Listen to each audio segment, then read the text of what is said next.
Yes, people, welcome back to GNA TV and Chelsea Fan TV for this match reaction to the loss to Real Madrid. 4-0 on aggregate, 2-0 on the night, 2-0 at home, 2-0 away. We got absolutely slapped. That's all I'm going to say. We got absolutely slapped.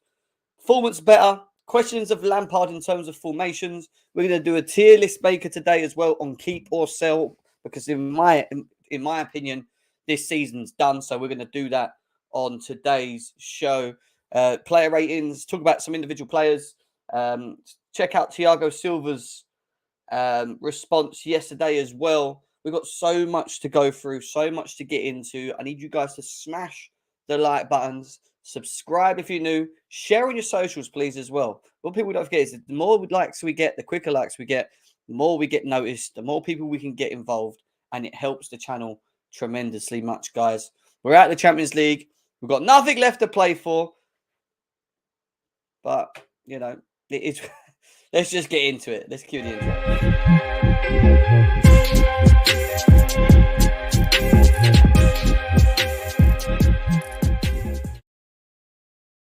Yes, people, welcome back to GNA TV and Chelsea Fan TV for this match reaction show to the defeats of Real Madrid 2-0 on the night. There was more faith than chance in really. When you look at the game, in many ways, there were chances. And we're going to talk about that, obviously. We know we can't finish our dinner. It's been the same thing for the last 2-3 seasons. It's an issue at this football club. And it's going to continue being an issue at this football club until we address it. And we're going to obviously do player ratings. We're going to talk about, we're going to do a tier list as well of players that we're going to keep and sell as well. We're going to be going through that today. We're going to go through a couple of things at the beginning, do player ratings, jump onto that, get the panel in as well. I want to know how you guys feel in the chat as well about everything. Obviously, we had an absolute shocking season, Chelsea Football Club. Awful season. Big up to RD. He's not happy with the lineup. We're going to get into that in a second. Fats is here as well. Don't know what he's talking about. Big up to Mooman as well. M3's in the building. Ashraf. Yeah, we'll talk about the lineup in a second. Big up to Jamie as well. Says, hi, buddy. How you doing? We were crap. Yeah, we'll talk about it. I'm just going to follow women's team till the end. We might actually have a chance of winning a treble with them, is what Afrav is saying as well. The women of football has been a lot better than the Chelsea team for a while, ever since we won the Champions League. But to be fair, they've always been quite successful. They've always done quite well, you know. But, yeah. Who said that? Who said that, Lewis? Who said that, mate? Lewis, you might want to join me today because you're actually doing a keep and sell tier list today. And you might obviously want to go through a couple of the things that I've got as well. So I'll drop you a link, mate. And if you want to join me for this show, then you're more than welcome because I would like to actually speak with someone on a couple of things just to get their thoughts and feelings. And when you've just said, apparently we played well, I'd like to wonder and know who thinks we played well. I really do. Just sent you the link over now, bro. The lineup looks awful. Yeah, we're going to get into it. Andre, big up to you. Bear idiot thinking we did well before the goal. We'll get into it, bro. We're going to get into it. I've sent you the link, Lewis, if you want to join. Listen, I haven't done any match reactions to any of the games that we've lost in the Premier League. I've got to do one to this. In my opinion, the season's over now anyway. You know, this was the little glimmer of hope we had left to see if we could actually do anything more. But it's painful, man. I'm going to go through everything. Don't worry, guys. We are going to talk about everything today. And we're going to go through the player ratings really quick. So then we're going to move on to the tier list later on and talk about some of these players as well and go through that. I've got to do 5 things, but I'll hop in and... All right, cool, bro. See you in a bit. I've sent you the link anyway. Guys, let's talk about the game yesterday because, unfortunately, it was a poo performance. And if anyone that thinks that we played amazing, and if amazing means that you played the way that we did defensively, which we're going to talk about, and not take your chances, then I don't really know what to say. We had 54% against Real Madrid, 45%, 19 total shots against their 9, 6 on target with their 6, 7 off with their 3. We did have more passing completions. We did nullify Benzema in the game, Vinicius as well. Lost the aerial duels. But this is the one that gets me the most. And this ain't something that's just happened now. This is something that Chelsea have had a problem for a while. I put a tweet out yesterday basically saying about the lineup, which we're going to talk about very shortly in a second. But the same main issues that we always have. The main issue being output. And across both legs against Real Madrid, we had a total of 25 shots with only 9 on target and 0 obviously reaching the back of the net. That is abysmal. That is absolutely shocking. And it's just getting to the point now where I am getting bored of talking about the same things. We've been saying this for so long now that our output is an issue. And the way that we set up yesterday didn't really set ourselves up to be able to be effective with attackers because we didn't have any. You know, it was the weirdest lineup I've probably ever seen in my life. And in between the second leg of a quarter-final against Real Madrid, I would have just thought that we would have gone through it a lot more.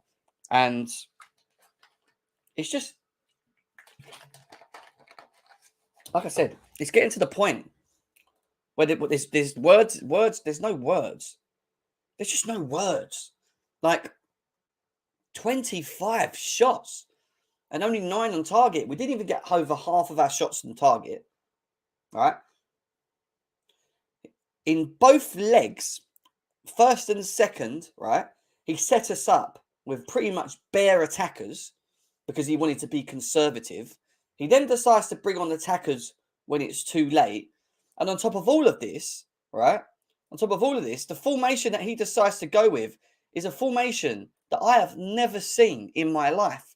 But that is pretty much what it was doing. I said this to Lewis in the chat yesterday. This looks like we're pointing at our own goal. I have never seen more of an abysmal lineup in my whole entire life. You're 2-0 behind and you set up like that. You're 2-0 behind and you set up like that. Someone had, and I said, someone needs to go and tell Frank Lampard that we're not winning 2-0. We're losing 2-0.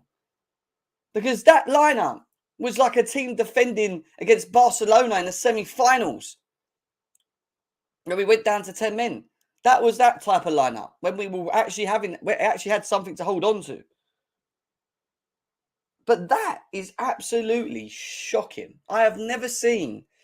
And on top of all of that, it goes and plays Conor Gallagher as one of our only attackers with Havertz. And that is the one game yesterday that I don't think even Lewis, who don't even like Havertz, could even have a go at him at.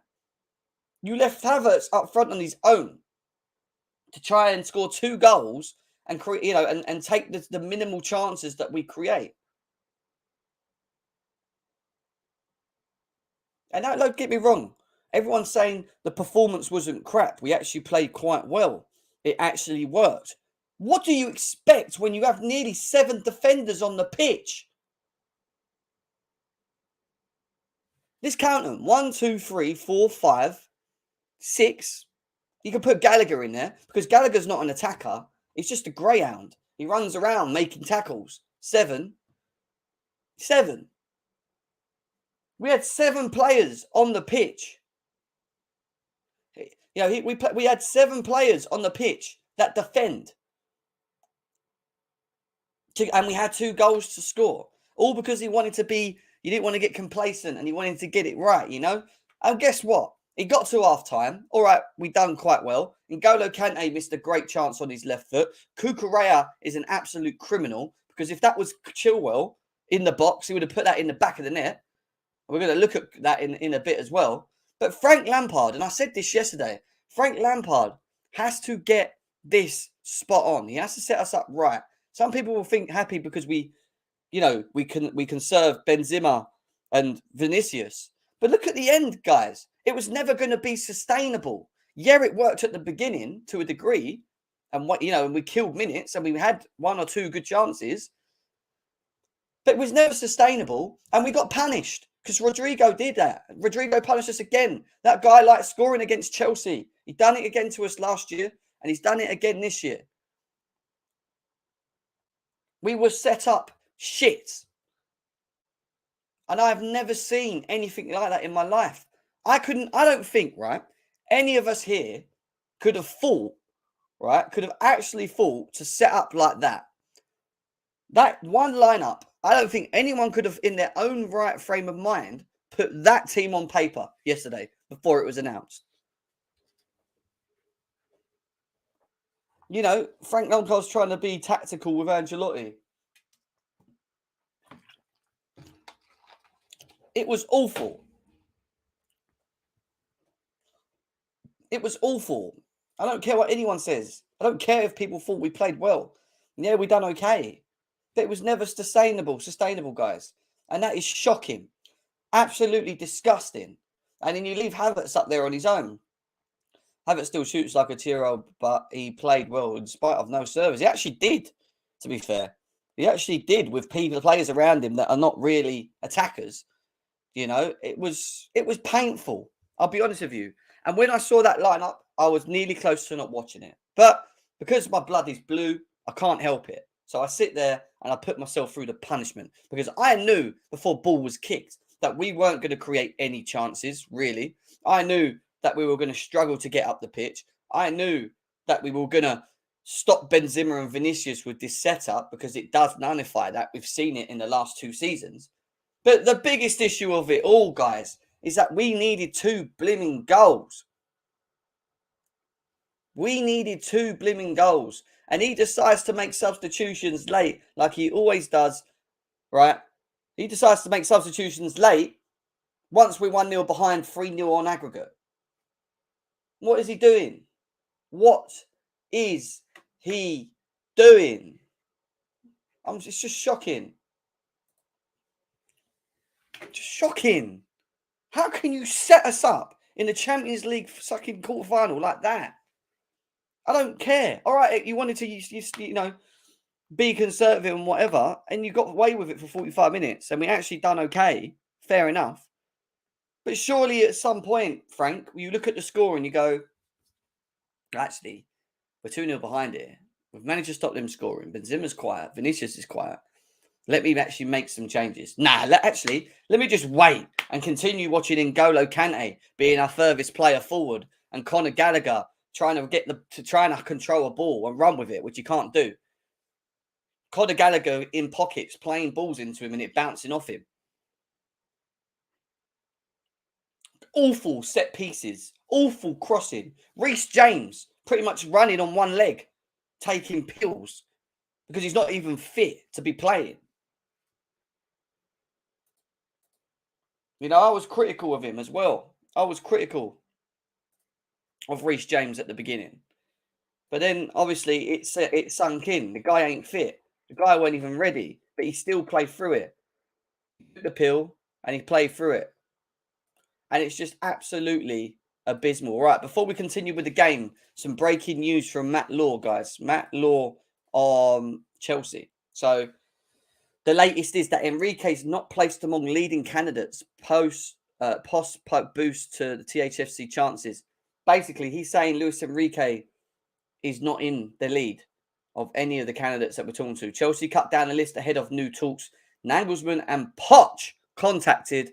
Champions League elimination means wage reductions for some. It's all very bright and merry at Chelsea Football Club, guys. Everything's going beautiful. A big blast over here. You know? Big blast over here. I think I've even been able to open this quickly. So let's go to the article very quickly that's just came out from Matt Law. Why I can. So it goes on to say this. Chelsea have not placed Luis Enrique among the leading candidates for the permanent head coach as the club start to cut down their shortlist and prepare for new round of talks. Enrique flew to London 2 weeks ago for discussion with Chelsea, but there are no further talks currently planned with the Barcelona man, which could leave a path clear for Tottenham Hotspur to make their move. Tottenham Hotspur are going to make their move on pretty much the only experienced manager available to us that we're not interested in. Along with this, Ruben Amorim, Enrique is now rated as an outsider for Chelsea post with the initial contact thought to have been made with the main contenders. Main contenders including Nagelsmann, who we know about, and Pochettino. Are you having a laugh? Oh my goodness. No. No. What are we doing? This can't be true. How the hell can you put Poch before fucking Enrique? What is wrong with you? Chelsea are expected to hold further talks with Nagelsmann, who was interviewed last week, and Pochettino, along with other coaches, which club sources still insist there is not a yet favourite or single leading contender for the post. Nagelsmann is believed to have impressed Chelsea during the interview, but despite outside sources and some players believing he is most likely permanent successor to Graham Potter, insiders have rejected any notion that the German is emerging as a favourite. So let's put it this way. We know Vivell, Winstanley are all pushing Nagelsmann. We know he's the one that they want, really. But the fact that they've cut out Enrique from what Matt Law's saying and put Pochettino still in the top contenders makes me feel sick. Like, in my mouth. Pochettino was interviewed by Chelsea and pressed co-controlling owners Todd Boehly and Egbali before they appointed Potter. He is still available, and Chelsea have been out work since being sacked. Listen, Egbali, Boehly, just listen to this right fucking now, all right? You guys have not been here long enough to know who the hell Pochettino is. Listen to the people around you. You guys made the decision with Graham Potter on sacking one of the elite managers in football for this, and you fucked it, yeah? This time round, do not make decisions on just liking people. Do not make decisions on just liking people. Guys, can we tap the screens, please? Can we tap the likes, please? If you've not hit the thumb, please hit the thumb now. Share this out. Let's get this out to as many people as possible as well. Please, can we do that? What are you doing, guys? What are you doing? You cannot be putting Pochettino before fucking Enrique. Fuck, this is not good. Daniel Levy has previously expressed reservations over Enrique's lack of Premier League experience, but the Spaniard has been highly recommended by Spurs. Chelsea's job is still rated as one of the most attractive in Europe, but Boehly and Egbali know they cannot afford to get their next appointment. Wrong. Boehly and Egbali have already sacked Thomas Tuchel and Parr and put Frank in caretaker charge as well. Silva says also the players have to take responsibility as well. We're going to talk about Thiago Silva's comments before. But this is what's annoyed me the most. This bit here. This. Pochettino was interviewed by Chelsea and impressed to controlling owners Todd Boehly and Egbali before they appointed Potter. I don't give a crap if they impressed you before Potter. You don't even know who the guy is. I could impress you. I promise you now. Put me in front of you right now, and I am pretty sure that I could impress you guys. I am pretty sure that I can sit in front of yous and I could impress yous. You don't even know who Poch is, and you put him in front of Enrique. What are you doing? If this is the choices we got, I want Nagelsmann. That is it. That is it. I'll take Nagelsmann all day. I'll take Nagelsmann all day. But I am not listening to this Poch crap. Absolutely shocking. Shocking that we're even thinking about it. Right, going back to the game yesterday, we officially finished. No, I'm not acting like a child, bro. I'm not, because I don't want Pochettino. You might want him. You might want him, but I don't want him. And I've said this. And I am fed up of bringing in managers that are just not level for Chelsea. They're not elite level for Chelsea. Poch is not Chelsea. Potter wasn't Chelsea. They made a risk. They took a risk. Nagelsmann is probably the only one that I would probably now say yeah to. What the fuck? What's wrong with people, man? Andrew, big up to you. Love you, Jen. Don't give yourself. Bro, I'm just getting fed up because I just. This is just frustrating. This is becoming frustrating. You know? I hope it's not true. I really don't. Enrique apparently is not an option. Enrique apparently is not an option now. Is what Matt Laws just said. Johnny Minerals was right along. His delivery isn't the best. His delivery isn't the best, but he short landed the Minerals. Johnny just, I don't, you know, look, I ain't got no problems with Johnny. Me and Johnny have always been bros, you know what I mean, and mates, and they will be. I may agree with some of these things, I may disagree with others. It is what it is, whether he's right or wrong. You know, we're we're here to question each other, but questioning's fine. You know, the respect's still there. I'm still not jumping the gun when it comes to these owners. I think the management decision is a big, big decision, which will then paint the future of where we're going. I think people that have jumped on Bowley in that now to this point, yeah, they've made some wrong decisions along the way with Potter and whatever, and it backfired. And this is why I think the manager bit's so important, because when you look at yesterday's performance, yeah, we were set up wrong and whatever, and the players are not playing to the levels that they should do.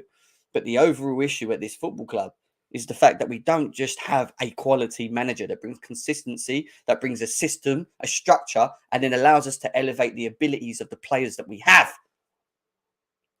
And we continue to have that same problem. We had it in Thomas Tuchel. We should have stuck with him. We've gone through it with him. Got rid of players that don't want to be there, that's still there now, and then just gone with it. We're not doing that. So now they have to make sure they get this right. Right, going back to football and Chelsea. Thiago Silva had this to say. Acho que o primeiro passo já foi dado, né? Por mais que errado, mas foi dado. Agora é a gente voltar esse passo e ver o que a gente fez de errado. Porque não basta a gente ficar olhando o treinador, a culpa é desse, a culpa é daquele, se a gente não assume as nossas responsabilidades, né? Eu acho que é um momento difícil para o clube, indefinição no início, mudança de proprietário, muitos jogadores chegando, tendo que aumentar até o vestiário, porque não dava no vestiário todos os jogadores. Um ponto positivo é que você tem grandes jogadores no elenco, porém um ponto negativo é que alguém vai ficar chateado, alguém vai ficar para baixo, né? Porque nem todo mundo pode jogar, e o treinador tem que escolher 11, são 30 e poucos. Então esse é o ponto difícil, né? Alguns fora da relação, o Benoit chegou jogando como titular e na Champions já não estava escrito porque só podia escrever 3, contratamos 8 em janeiro. Então acho que a gente tem que parar um pouquinho, ter uma estratégia para o ano que vem não repetir os mesmos erros.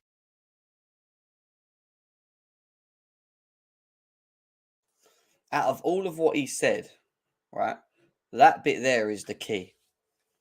That is there, right there is the key. We need to stop and put a strategy in place. Otherwise, next season, we could make the same mistakes. That right there is true. 100% spot on what Thiago Silva said there.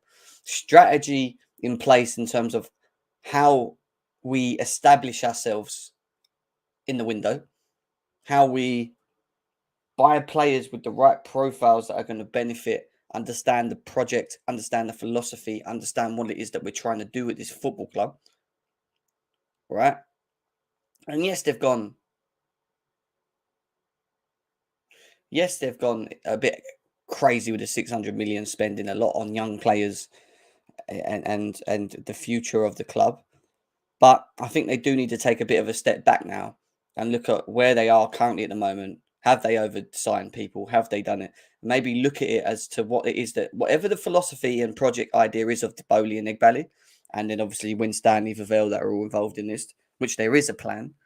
They need to then work out how they're going to execute it a lot more quicker, a lot more efficiently, and the squad that we do have, which is a big squad, needs to be able to be cut. It needs to be cut down. And I think that's the big, real key here, is that going into the summer, I am expecting some real serious empty out. Players leaving, players out the door.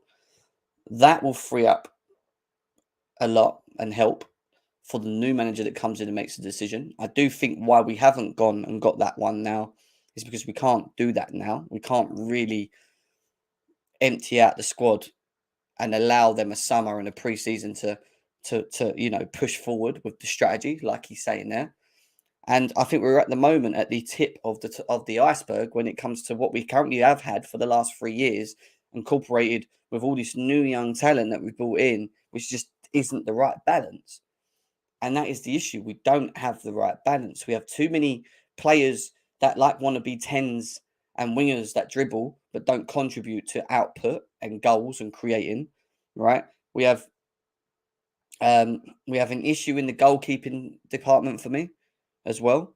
I don't think we have a defensive issue, but I also think that Malo Gusto coming in for Reece James is going to be a big thing, because I think Reece James just can't play the same amount of games as he always has been playing.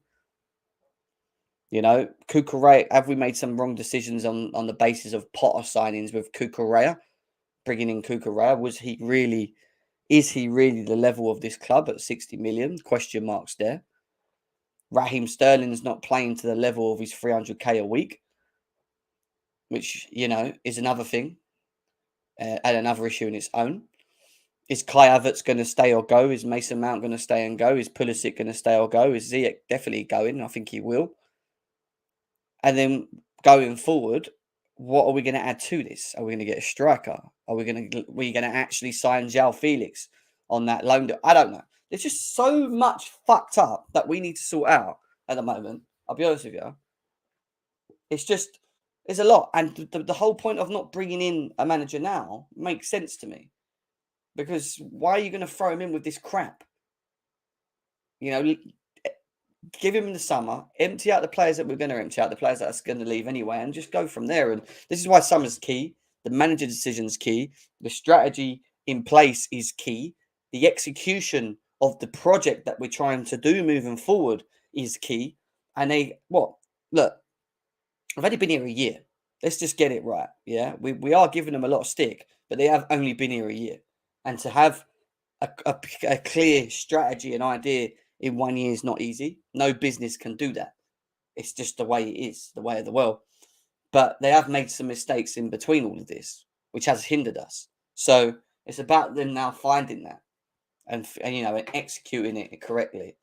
And that's the real big key with all of this, guys. Nearly 200 of you here. Smash the like button. Thank you for all tuning in. We are still going through. We've still got the tier maker to do as well. I'm just going to quickly talk about some specific players. One being Reece James. I was a little bit annoyed with him at the beginning because I thought he wasn't running. I don't know what was going on with him. He was not controlling the ball well. He wasn't getting up the pitch quick enough to support Havertz. But then obviously I found out that he's still obviously carrying this injury and he's in a lot of pain. Reece James went on the bench and took some pills in order to keep playing for Chelsea last night. Lampard had signalled for Loftus-Cheek to warm up after Reece could not run anymore. And I saw it. And I've never seen him like that. But I'll be honest with you,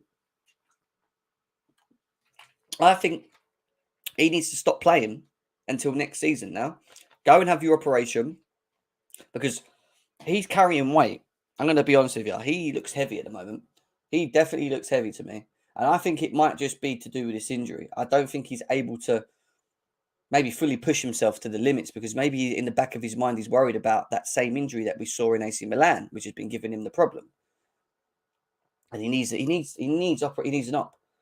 So give him enough time to have his op, recover, be in for pre-season, train, and move forward. Because we need him at his best. And he is one of our best players by far. And he still is, for me, the best right back in the world. And he will be. But he needs time out. He doesn't need to be playing any more games. And he's walking around taking pills just to play for this football club. You know, he's running around trying to keep up with Vinicius when he can't even run as quick as he wants to or be as physical as he wants to be. He is injury prone, but give the guy the time off now and allow him to go and do what he needs to do. There's no point. We don't need him playing any more games, Lampard. That's what I would do. Get his op books in and let him go. Because, you know, we need him. And then we're going to move on to players that did play, who were absolutely shite. And I'm going to be honest with you. Conor Gallagher, and I've kept my assessment quiet of Conor Gallagher for the whole season because people think he's still useful. He ain't useful. He's not Chelsea level. The fact that Mason Mount gets benched for Conor Gallagher is a piss take. It's disgusting. He's not good enough, Conor Gallagher, for Chelsea. He's just a player that just runs around with lots of energy. That is it. He isn't good with the ball. He doesn't cross enough. He doesn't look up. He doesn't have the right decision making. It's just not this level of quality.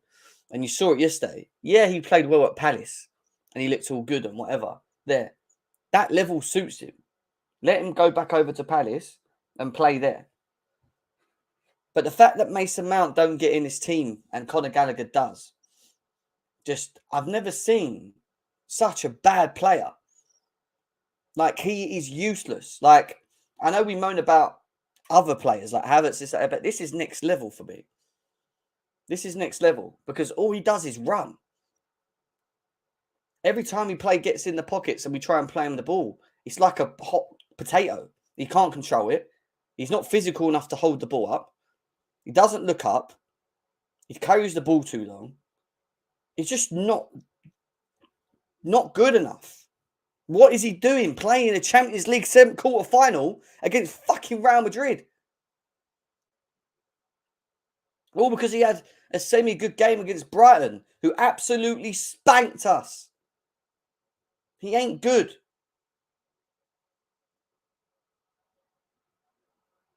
He ain't good. He ain't good. And he's one of the players that I think we need to get rid of. I don't want him here. I don't even want him in on the bench. If you like, I think we can make money out of him. And if we need to make money, sell him for 40 million, whatever. He back to Palace. It's just not good enough for us.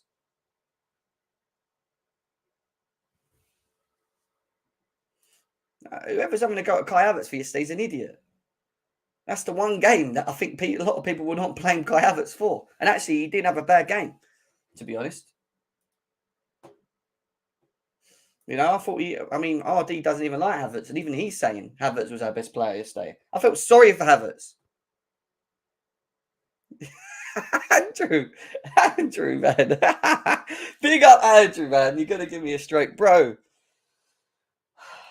I am just in pain at the moment. I am in so much pain. It's just, I don't know, man. I don't know, but I don't want players like Conor Gallagher. I'm sorry. You know, and then we move on to another one. And then I don't know, Sam, darling. I really don't. I don't know. It's just getting painful, even talking about this. And then we move on to this guy. This is absolutely criminal. Why are you not hitting that first time? Look at look how open the goal is. Ben Chilwell arrives onto that and puts that in the back of the net. One touch, bottom. Look, it'll come. Boom. This guy takes a touch in the box. Courtois even slips trying to run across. Takes a touch in the box. Lets Courtois get up and then shoots. Like, I don't get it. I don't get it. How do you not hit that first time? What is that? What is that? I just can't. I can't. Even Lewis would have finished that. And he can't even kick a ball. Even Lewis, Carefree Lewis in the chat, can't kick a ball, but even he would finish that. I'm sure he'd have it that first time. Isn't it, Lewis? Even Klasref, who's in the chat, Klasref would have scored that. Isn't it, Klasref? Even Klasref would have put that in the back of the net.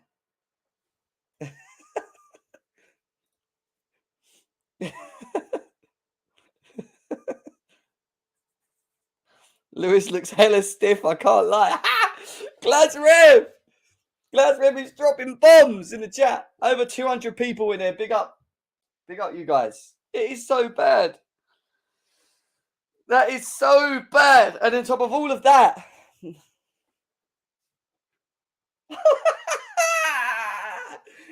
Klasref would no look finish that. Klasref would no look finish that, guys, he said. Klasref would no look finish that. That is jokes. That is so bad. I can't explain how bad that is. And that was on the back.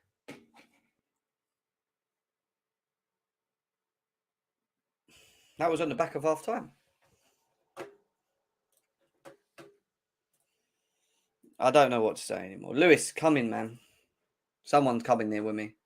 Because how do we even explain this comment? How do we even explain this image next? You ready, guys?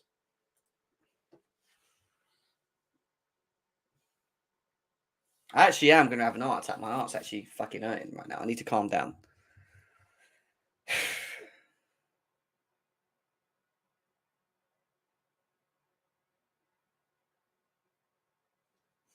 Right. Now, the issue with this first goal is Cucurella's decision to run out in there. I mean, where was he running to?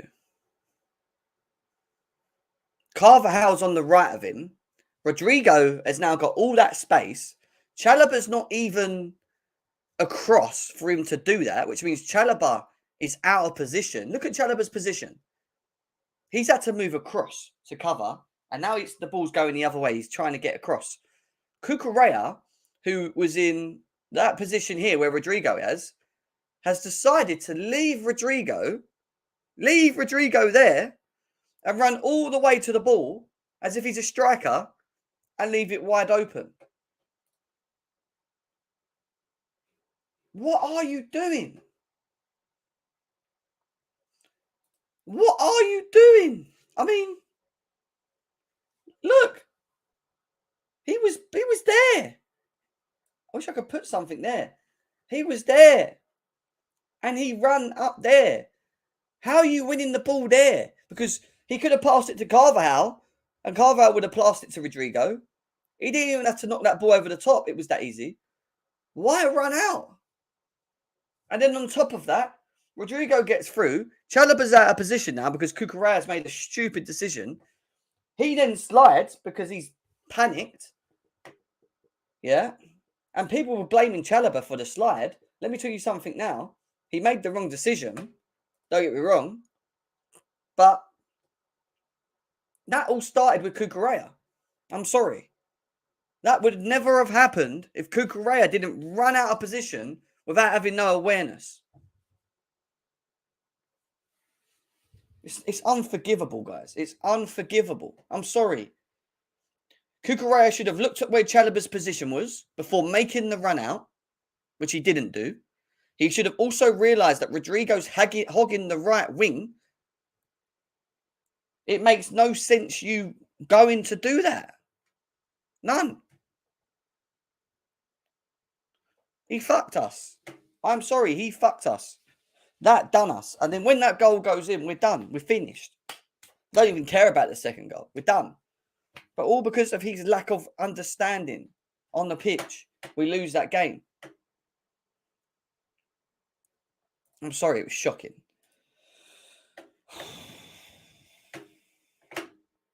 Shocking, Cucurella. Right, player ratings and then tier maker list, guys. We've got a tier maker list. Keep or sell. We're going to go through the players. It feels like it's end of season to me, so I'm going to do it. I'm going to do it because I'm done. But we're going to quickly do a player rating, and it's going to be a very quick one because I don't really have much to say. Kepa, 5, 6. Could he have saved the goals? No, not really. I don't blame him for any of the goals. Did he make some good saves? Yeah, but we lost. So 5. I have nothing more to say about Kepa other than a 5. Trevor Chalobah, who actually I thought didn't do too bad on the left-hand side until that goal. He has to take a 4 just because of making the decision to slide. Just for making the decision to slide, we have to give Chalobah a 4. Which, even though I don't actually blame Chalobah too much. I mean, I blame him for making the slide. But in terms of decision and where he found himself, he was thrown in the mud anyway. Just by Cucurella. He was thrown literally out there to dry. So, I don't have much to say with that. Thiago Silva, who dealt with Benzema the whole night, gets a 7. Sorry, an 8. No, 7. No one gets an 8. 7. Because he's just consistent all the time. He's one of our best players, and I hope he stays for another year. I really do. He's just unbelievable. Nothing more to say about Thiago Silva. I don't knock him for the goals. I just feel sorry for him. Look how he was at the end of on the pitch. Look how sad he was. 7. Nothing to say. Wesley Fofana, 6. 6 for me. Better this time than he was the first game round. I like Fofana. I think he's a very young, good, talented player. My only worry with Fofana is his injury list. And his continued injuries. If he keeps fit and he's available with the right manager, I think we would have a very good player with Fofana. Can be rash sometimes, and he does. He jumps into tackles a bit rash sometimes, but goes with his youth and his youngness. 6.57 for Wes, and then we move on to the midfield. Kovacic, was he better? Was Kovacic better this time round? Well, Kovacic was actually the deeper of the 3 this time. If you noticed, Enzo was allowed to go forward a little bit more and find himself in the positions that we need to find him. And I think from yesterday's game of watching Enzo, it goes to show why we need to see him further up the pitch, in my opinion. Kovacic, on the other hand, was he amazing? No. Was he bad as he was at Real Madrid? No. Do I expect more from him still? Yes, I do, because he's one of our experienced players. 4, 5. 4 or 5. I wasn't over the moon about it. I said to you it's going to be a quick rating, guys. N'Golo Kante had that great chance, but why is he our furthest player forward? I don't blame him. Why? Why is he being positioned there? I actually don't think we played to his strengths in the last 2 games. N'Golo Kante. 6.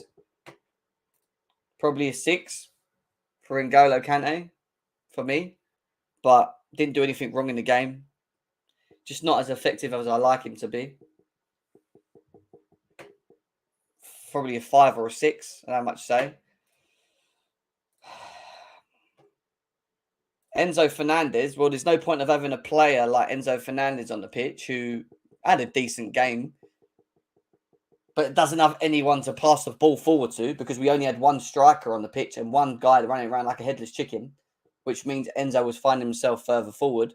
And the issue with it is that every time Enzo did get forward and he found himself in a position, they were just taking the ball off us, because we had no one further forward. We had no attack. We want Enzo further forward, but we want attackers around him so that he can look, bang, bang, bang, pass. He makes the right decisions most of the times, but he needs to have options to make the passes. And I keep telling you guys about his shooting ability. His shooting ability is good. He nearly scored, didn't he, with his left foot. And you give him more chances like that, and not Mateo Blimmin Kovacic, who can't even fucking hit a barn door, then we will be more successful. But he's one of the highlights for me of this season. He's one of the highlights of me for the season. He's class. He did have a great... Yeah, I agree with that. I thought his set plays were poo. But overall, I don't like... You can see what Enzo is and what he brings and the type of player we got, the quality difference. We just don't utilise him right. That is it. There's just not much more to say. It's just a very unbalanced team, like Yuri's saying. It's a very unbalanced team. Eugene's just waffling. Stop waffling. With a proper manager, I agree, Ashraf. Yeah. But it's like most of these players, with a proper manager, we need sitters. We need someone that can sit and allow him to just go forward. He will still work and intercept and whatever with Kante, but we need a sitter, man. We do. I mean, class ref. Name me one midfielder that can keep up with Adeyemi, the quickest player in the German league. Like, it's just a stupid thing to say. But Eugene, use your brain, mate. Like, come on, bro. We had one attacker on the pitch. What do you want him to do? Like, he's not Messi. Like, I don't get what people think sometimes. Like, you can't get the best out of players if you don't put the players around them. How are they meant to possess their qualities?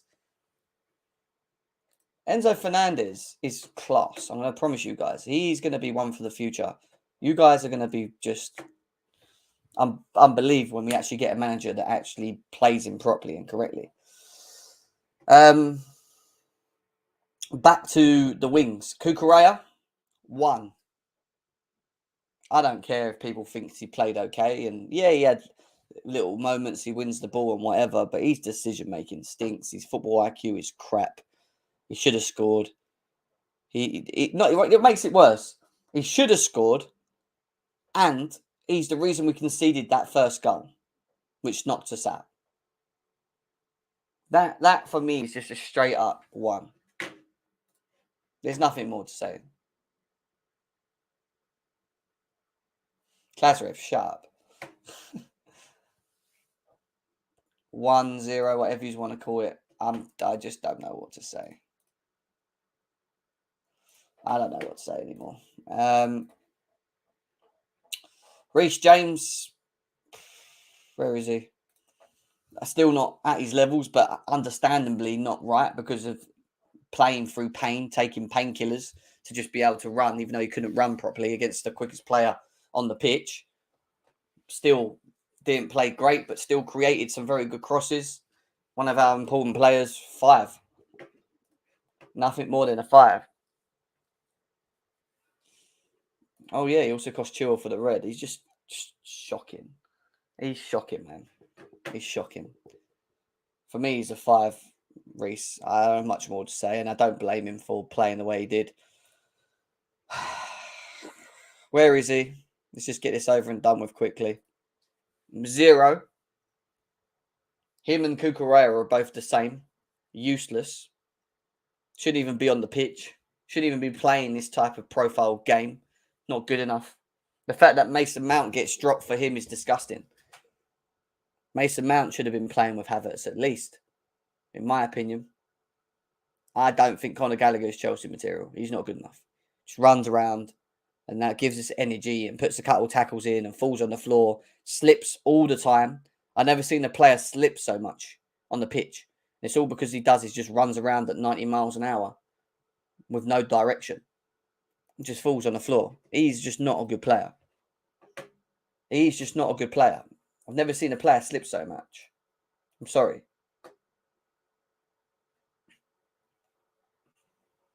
Like, he's just crap. I'm being honest with you. So I'm done. Done. It's the end of the season. I can be this way. It's how I feel. Kai Havertz, 7.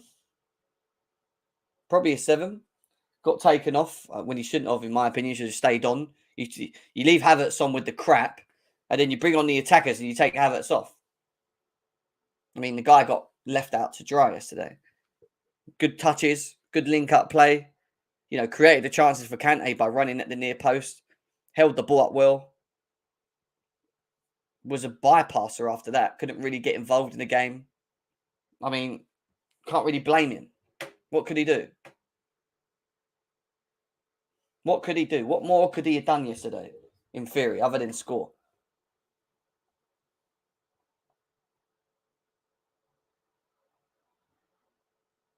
He needed someone, Valdi. He needed someone. He really did.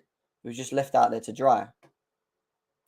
Yeah, you say that, though, Ashraf, but he still performed very decent yesterday on his own.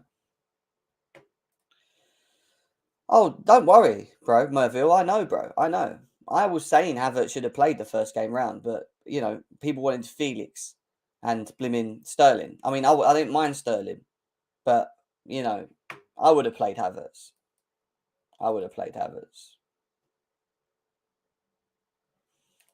He will. I agree. That's why I want him to go.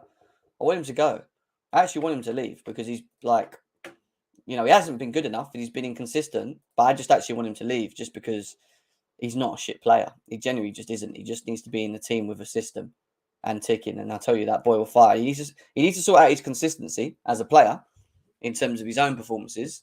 But in terms of talent, He's got talent. He's definitely got talent.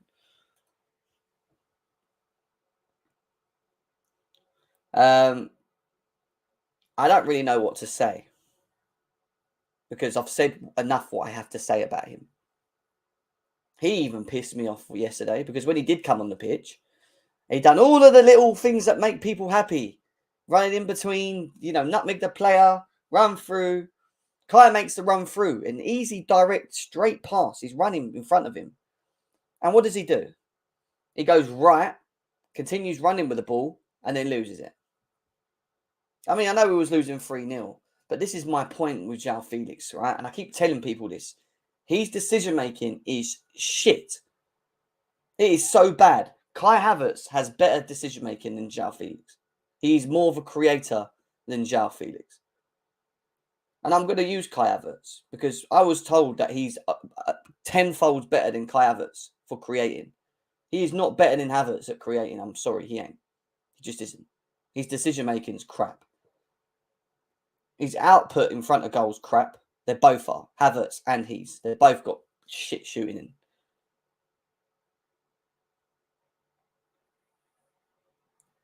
But I told you guys about Felix. I told you guys about João Felix.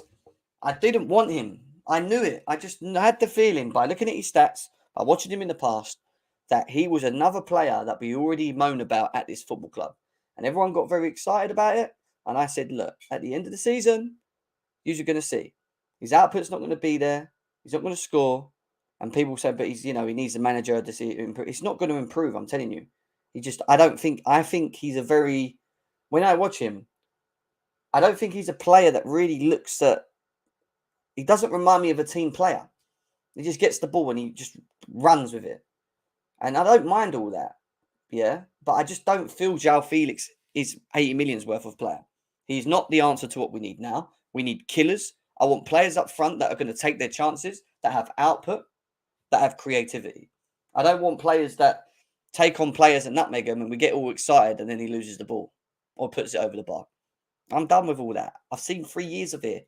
I don't get, as Chelsea fans, why we want that. Why would we want to put ourselves through all of that?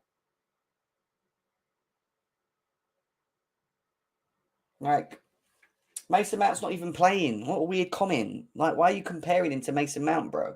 Like, what has this got to do with Mason Mount? Mason Mount's still done more than him in blimmin' his first 2 seasons. And he's played pretty much every game.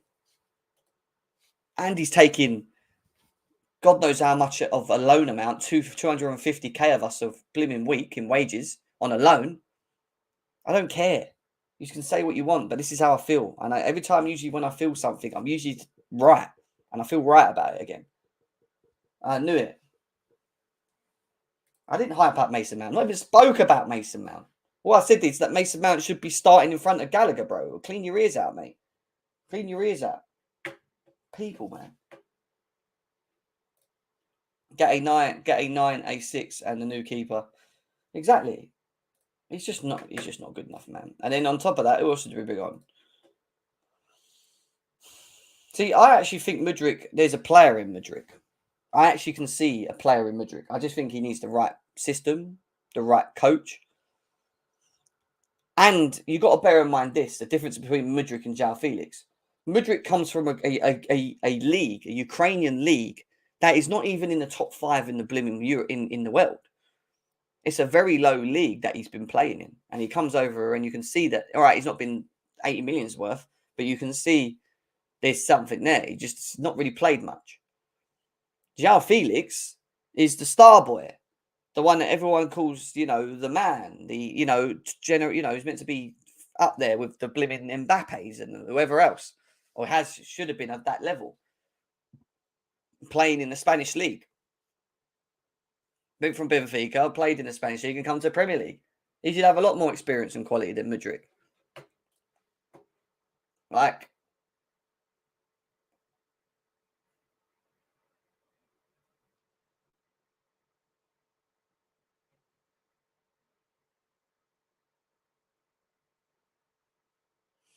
I don't really get it. Blaming the owners for collecting trash. I don't know, man. I don't know. I don't know. Anyway, this goes on to my next question. I can't even be bothered to rate Pulisic and whoever else. I don't even want to rate them. We're going to go into what I said we will go into, the tier list. And I'm doing it early. I'm doing it early because to me, the season's finished. It's ended. It's done. It's comprende. I'm done. And we're going to go through it. We're going to go through who we keep, who we sell, what we do, this, that. Let's do it. So, as you can see, you got keep, sell, loan. I don't know why loan is actually there. But we'll do it. Do you not even come on? I can't even remember, RD. Someone come on with him. Fata says, big up to says, what is our owner's real vision? I just hope that there's some sort of communication from the inside and the outside. At the moment, there's too many discontent. There's too many mistakes made. I don't think they're executing it well enough as I think they would like to have in their first year. But we've got to remember, Fats, it's only been a year. So it's very hard to criticize the owners heavily now.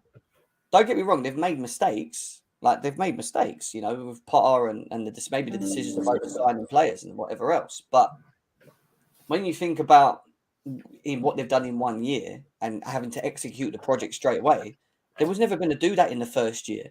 But where the question marks will come is who they appoint next and how quickly they can now moving forward execute it moving forward. And Lewis just swore at me. That was nice. Sorry, my bad, laptop. What are you saying, bro? I don't know, bro. Some people are coming at me in the chat because I'm just airing my hate on how I feel at the moment, and I just feel shit. I just feel Yeah, I don't know. I'm sick of this shit. I just feel shit, bro. I'm sick of the shit. I'm sick of Gallagher.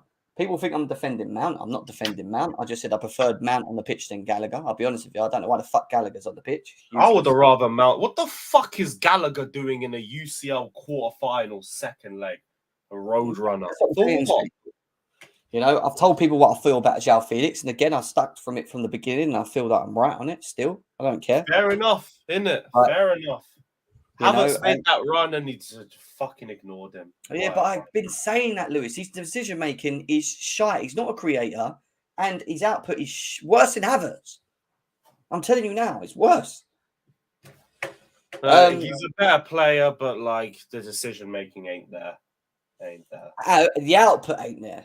We moan about Havertz not having output, but this guy has got worse. Him and Havertz, since he's been back, him and Havertz have played with each other most games. Havertz has still scored more goals than him. Yeah, I will say that's penalty tax, but fair enough. But it's not though, because me and you sat at West Ham and he lobbed it's 2 goals each without penalties. At Leicester and lobbed the goalie. Was it Leicester where he lobbed the goalie? So there's Palace and then there's that, and then Felix has scored against West Ham, and there was one other goal. Who else did he score against? There was a second goal. I don't remember who it was against. Anyway, let's get into this. But the point doesn't stand. Mid v mid. It doesn't stand. Yeah, it's just fucking. I can't be arsed. I'm fed up. I'm fed up of this shit. Let's talk about this. Keep, sell, loan. I put loan in there. I don't know why, but we might decide that a player should just be loaned. I don't fucking know. I'm just going to put the obvious ones in fucking loan, like Bettinelli, who I don't care about. Let's work. Should we just work our way from goalie all the way down to strikers? I think that'll probably be the best way. Yeah. Go on. What do you want to do with Kepa? I'll let you go, and then I'll say what Sellers loss. So, what do you do with Mendy then? Sellers loss too. So we're not going to sell both, though, right? Surely we're going to keep one of the two. Yeah, if you got to keep one, then Kepa by default, because he's going to be harder to get rid. But I'd get rid of both ideally. I would rather do it the other way. I don't know. I actually don't fucking know. I think at least Kepa's good in the dressing room. The guy is just so... He deceives people. We don't see. He had a good start to the season, and then he just falls off. And when we like the City game at home, when he just let the ball go across the fucking penalty box and they tapped it in and beat us 1-0, he's just not good enough. I'm telling you, he's got Kit Kat fingers. No, I hear that, but I don't mind Kepa as a number 2. I don't mind that. Yeah, but he's on 170k, bro. That's why we can't sell him either. So we're also stuck in that position. So we tried to put him for sale last season, put him up for 30 million. Nobody came in. No, fucking hell. We've got to pick one. Wages. I'd rather do that, but I'm just going to leave them both there because I can't be asked. Fuck it. Let's talk about a bit more deep about some of these players. Cucurella. Oh, so I can't be bothered.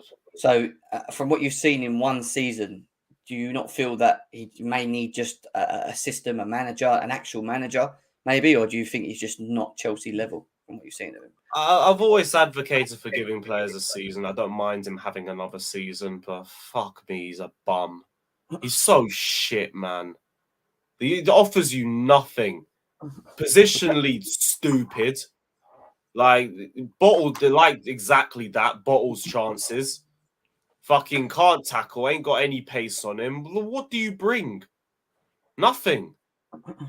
He's true. It is. I don't know what you bring for us. Just you might as well sell it. What he does bring for us is losing games because he done it yesterday for me. Yeah, I'm just thinking on a ruthless mindset and ruthlessly get rid. Bye-bye.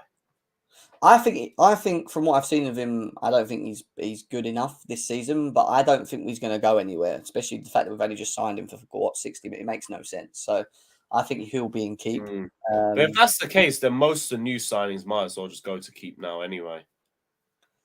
I don't know whether we should do it based on what we think is going to happen or if we should do it on how we feel.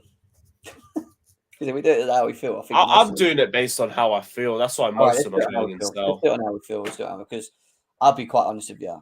I'm quite done with it. Now, if we do realistic, a lot more are going up in keep. If we're talking about how we feel, a lot of these fuckers gotta go.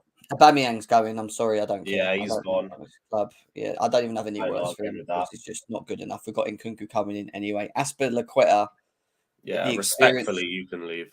Experienced captains. Do we need to keep him just for that in the dressing room? Is it worth keeping for just that? He don't play any games anymore. He's on 180k though.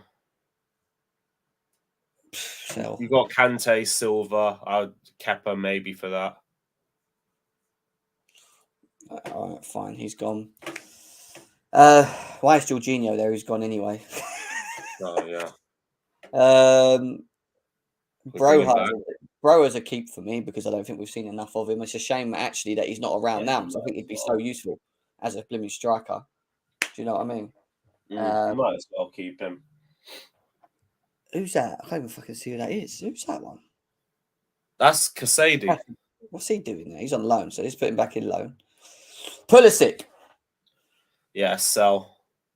Is his time up? Is he just there's nothing more to show? Or oh yeah, there's like two wingers on either side in his way. He's done and he's not even good enough anyway. Has he been given enough time though, Christian Pulisic, throughout the periods that he's been at Chelsea, do you think? Or not? Not with Tuchel, but whenever he's been given opportunities, he's just got injured. So unlucky for him, but hey, is what it is. Pulisic keep better than Mudryk. RD, big up. Actually killing it at Reading. Big up to you, Josh, bro. Nice to see you. Big up, Josh. Raheem Sterling, because a lot of people want him sold. I just think, I'll be honest with you, I've said it already. When we signed Raheem Sterling, I said he's not the answer. I said we actually need to buy players in and around him. I think having an Nkunku and maybe some others with a system that works, I think he's still a player in Raheem Sterling. Some people think he's just not good enough. I would keep him. I think he's going to stay anyway. But what would you do? I still quietly believe with a better squad and in a better position, you get more out of him. But I can't be asked to advocate for this guy, so I don't care. Genuinely don't care what happens with him. It was never a signing that comes in and revitalizes our forward line, especially with a forward line which was dead in the grass anyway. You know, he was never going to do that. He don't. You have him pick up the ball too deep. He's like an inside forward. In the box, he's brilliant. We just don't get the ball in the right areas, but like whatever. He's still been crap this season and he don't look like he gives a shit. Sicario's in a Juventus. He's on loan anyway, but yeah, he's sending him back. He's sending him back. You think he's going? We need a sitter anyway. We know we need a sitter in that role. I'm looking at some of these players. Like, not all of our players are there. I know Enzo Fernandez ain't there, but anyway, he's not. He's in keep anyway. So don't worry. What about Ruben Loftus-Cheek? Because I think he's a good keep in terms of like option on the bench. Yeah, he's a good squad player. I don't mind. But I've got no problem with Ruben. I feel like you need that sort of versatility. You need players that don't mind not having a lot of game time. So yeah, I don't mind keeping him. I'd keep him over this guy. I think Gallagher needs to be sold. Sell Gallagher. I can't be arsed. Roadrunner. Is there any ability to what you was at the game yesterday, weren't you? I'm assuming. No, it's just the same. Oh, he works hard. He tries. Who gives a fuck, man? What ability does he actually have, though? What ability? Is there any ability to this guy other than running around and slipping? Playing fetch. That's it. Fetch. Carney we're going to keep, but I actually think we're going to loan. So I'll put him in the loan, to be honest. Better for him to loan. Thiago Silva. Keep. Is he, I feel sorry for him, I really do feel sorry for him. That might be his last UCL game. I think it is. I think it's quite easily his last UCL game. Poor guy, bruv. Went out with this shit. Trevor Chalobah. I mean, do you blame him for the goal yesterday? Or what you could say he could have done better with the tackle, but Cucurella just leaves him exposed. So I don't know. I blame Cucurella more, to be honest. Yeah, so do I. I'd still keep him anyway. Good depth. I'll keep Trevor Chalobah as well. I don't see the point of selling him. I think he's a good player. Some people go, yeah, but we need Colwill in the team. What are you doing? We need to get rid of some. But I like that's why Cucurella can leave. That's why Cucurella can leave, yeah. I already know your answer to Kai Havertz. Go. Bye-bye. I think for himself, for his own moving forward, I think he needs to go. But at the same time, it depends who comes through the door and how we set up system-wise, and then if we sign Felix. Because if we don't sign Felix and we don't sign a striker, let's just say. Striker's definitely coming. Then you got Nkunku and Havertz. Yeah, I mean, for his own sake, I think so. Mason Mount? Yeah, bye-bye. What, you want him to go, or do you think he's going to go? He's going to go anyway. I'm not fussed. I don't really care whether he stays or leaves. He's not really good enough for me to actually be invested. I would keep him, personally, in my opinion. I think he is a player you want to have in the squad still, Mason Mount, in my opinion. I wouldn't sell him. Not when we're selling Havertz and all of them. I think you either sell Havertz or you keep. It's either for me, you sell Havertz and you keep Mount, or you sell Mount and you keep Havertz. I'll keep Mount then. That's what I think. You have to. I don't think we'll sell both, in my opinion. Honest opinion. Yeah, I'll keep Mount then. Necessary evil. So Mount over Havertz is what we're saying. Yeah, big up people in here. Over 300 people as well. Jen would keep Havertz and Mount. No, I wouldn't. I'd keep one either or, in my opinion. Jen to sell the blanket would be enough. I would, who I would keep. But anyway, we move. Kovacic. I think I'm done, bro. I actually think I'm done. Yeah, me too. I'm finished. I've not seen. When's the last time Mateo Kovacic had a good game for Chelsea? Probably that little 2-game winning run we had under Potter. Maybe the Leicester game when he scored. I don't know. But this guy's been on the beach for a minute. Off your pop. He don't look mentally there. He don't look like, even in the games, 2 games at Real Madrid, he's not playing to his strengths. It makes things harder when he plays in midfield and easier. I think it's affecting Enzo. I think it affects Kante as well. It's just I don't know what's happened to him. On form. Well, Josh said he's out the door already. He's out the door already, Josh. Potentially, or is mentally out the door. Facts. It's a weird one. ZX out the door. I don't give a hell. Bye. I ain't got nothing to say about him. He's shit. If he lost another win though, then boy. Reece James is a keep. He's not going anywhere. We need him. Who the hell is that? Oh, Koulibaly. Yeah. Again, I don't think he goes next. I would keep Koulibaly over Cucurella. Yeah, I guess. Low bar, but I'd keep him over Cucurella too. Because I actually thought Koulibaly, before he got injured against Real Madrid, played quite well on the left side. But he does when he's next to he had a good game. Good game. One of his best performances. He's still up and down, but I just think with Koulibaly, he's better when he's next to Silva, like end of, I mean. And in the last 3, Kante is staying anyway. Yeah, keep him. Chilwell is staying. Already know this. And Yeah. Fofana is staying. Yeah, keep them. So we've got 1, 2, 3, 4, 5, 6, 7, 8, 9, 10. We've said 11 players out the door with 1, 2, 3, 4, 5, 6, 7, 8, 9, 10. 11 kept in, along with Nkunku and Malo Gusto. That's 13. And then you've got all the loan players coming back. You needed what? We need a 25-man squad, didn't we? There was obviously Enzo as well, which we've missed out in there. That if we have an overhaul like that in the summer, Lewis, surely that's going to leave a lot of doors open for potential new players, especially for the new manager that comes in and money spent. But are we able to make any value of the ones that we're selling? That's the big question mark here when we look at them. Yeah, you can make if you sold all of them, you'd make about 200, 300 mil minimum. How much are we getting for Cucurella if we did sell him? Probably 30, 40 at this rate. Do you reckon? I think we're pushing 30 for Cucurella at the moment. That's half of your loss gone. Aspilicueta, I don't think you'll get anything much for. Or Aubameyang. 5-10. Aubameyang, fuck knows. Christian 5. Pulisic? You get about 30 for Pulisic, 30, 35, maybe 40. You reckon in the market would have about 30 for him? Zakaria is going back. January, his value was at that amount, so I could see it. Conor Gallagher? Yeah, you could get about a good 35, 40 for him. Hell, we had 40 million bids from Everton for him. I will say, you've also got English tax on Conor Gallagher, so you'd probably get about 40, I reckon, for him. Yeah, you get a decent amount for him. And his age. Hakim Ziyech? Get about 30. I reckon about 20, 25, 20 for him. Havertz? Get about 50.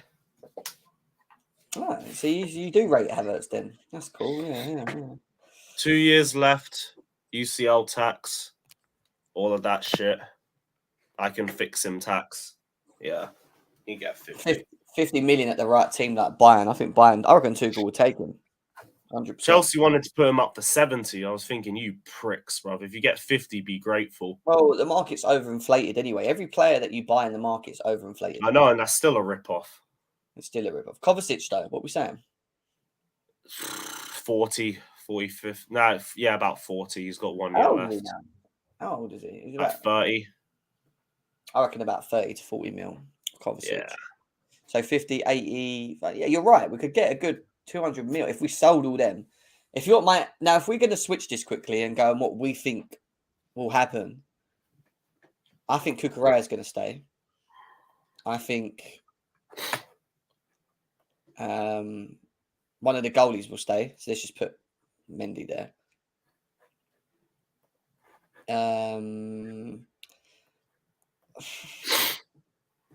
I could see all of them going there. That's what I could imagine. Obviously, Jorginho's gone anyway, so let's get him out of that for a second. I could imagine that being 1, 2, 3, 4, 5, 6, 7, 8, 9 players. I could see them being the 9 players that leave. Yeah, you know what? That's a decent list. Get the right ingoings, and then we got a much better team for next season. With 1 game a week, could do anything with the right coach. Yeah, facts. I want you to just quickly go back to the game yesterday because I haven't spoke to you on it. What was your thought on the lineup, and what was your thoughts about some fans thinking, "Oh yeah, Josh, I forgot about that. You got Lukaku and Cho as well, and Ampadu, so there's others as well." Yeah, true. What was your thoughts on some fans thinking that we actually played quite well and we were unlucky?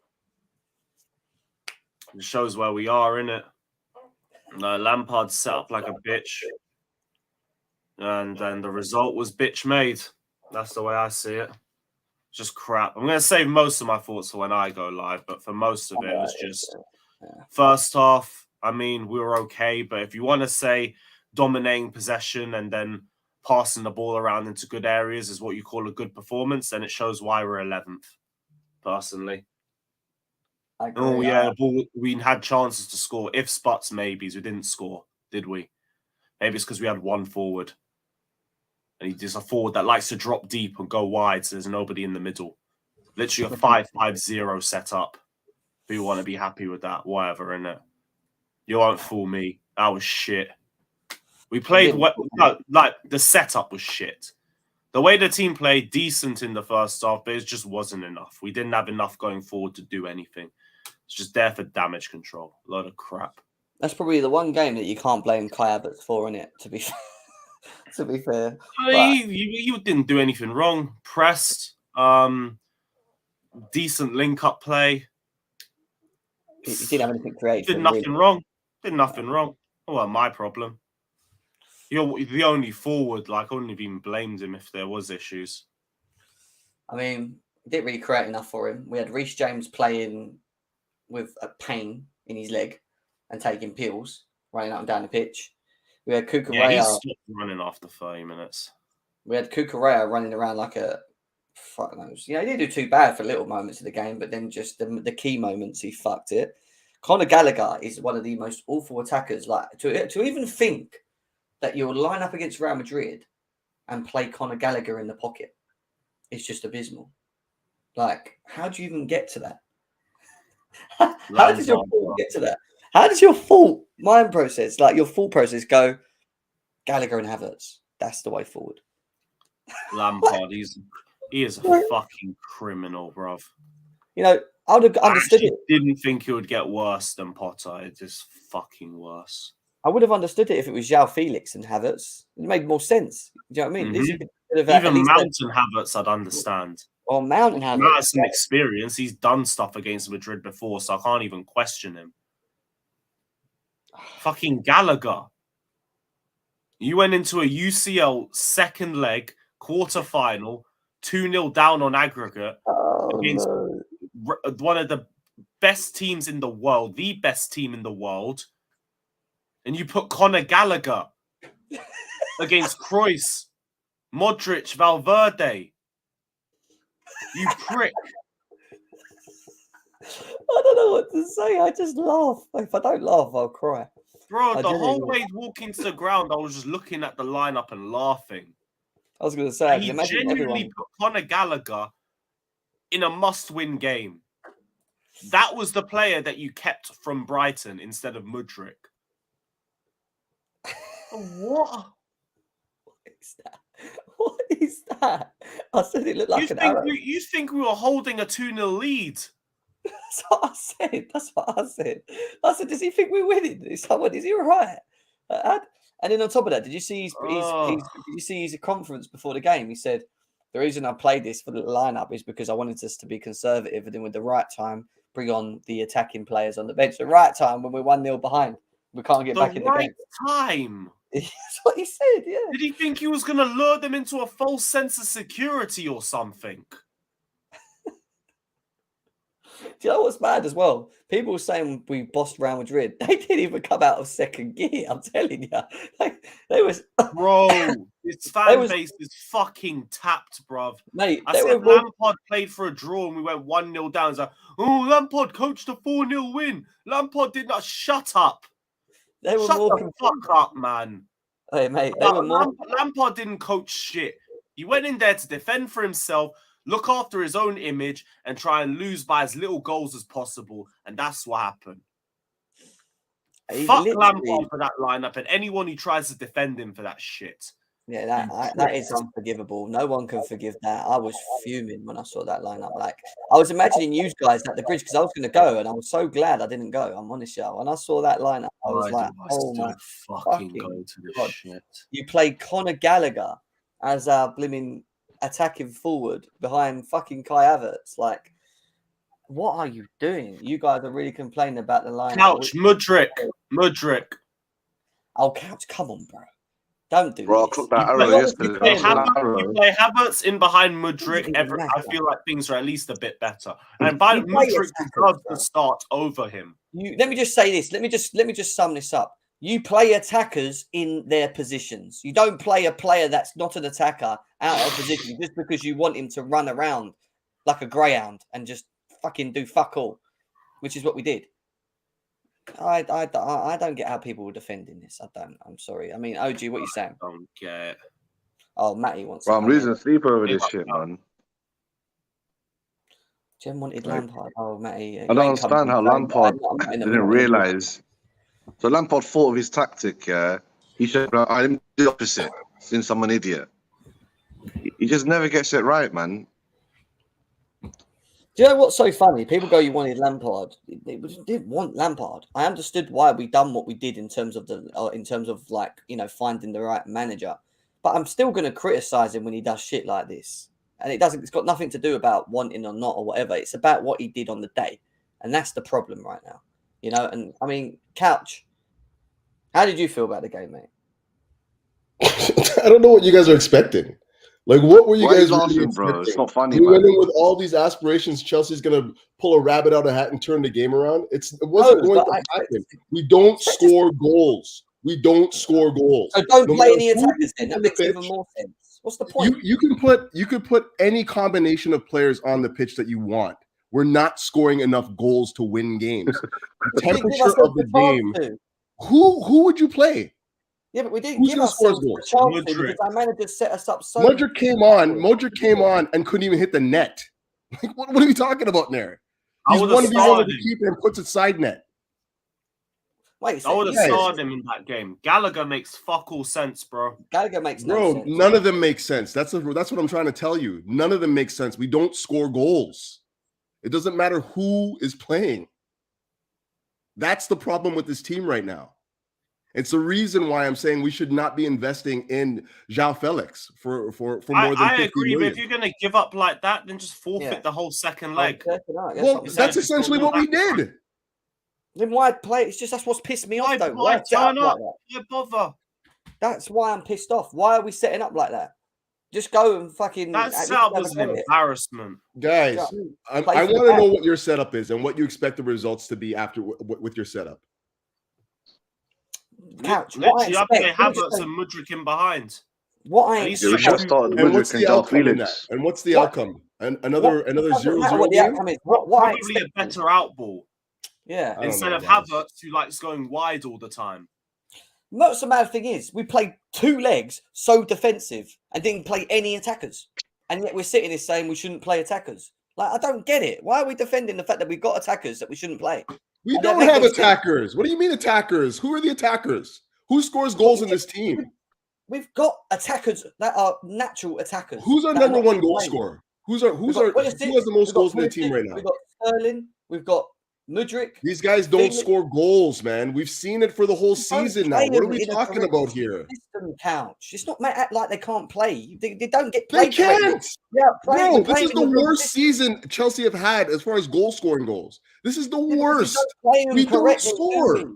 We know this. How many times have we sat there and gone, why do we play him there? And why do we play Sterling up front? And why? Because we don't play him. Maybe I'm just sick of having this discussion, like about attackers who can't score. Like it's 100%. The same thing every game. You know the output's the issue, but to sit here and say, "Oh, we shouldn't play them anyway, just because we can't score," is stupid. I'm not saying we shouldn't play them. Let me get this straight. Let me just get this straight. I'm not saying we shouldn't play them. I'm saying what is the outcome, regardless of who you play.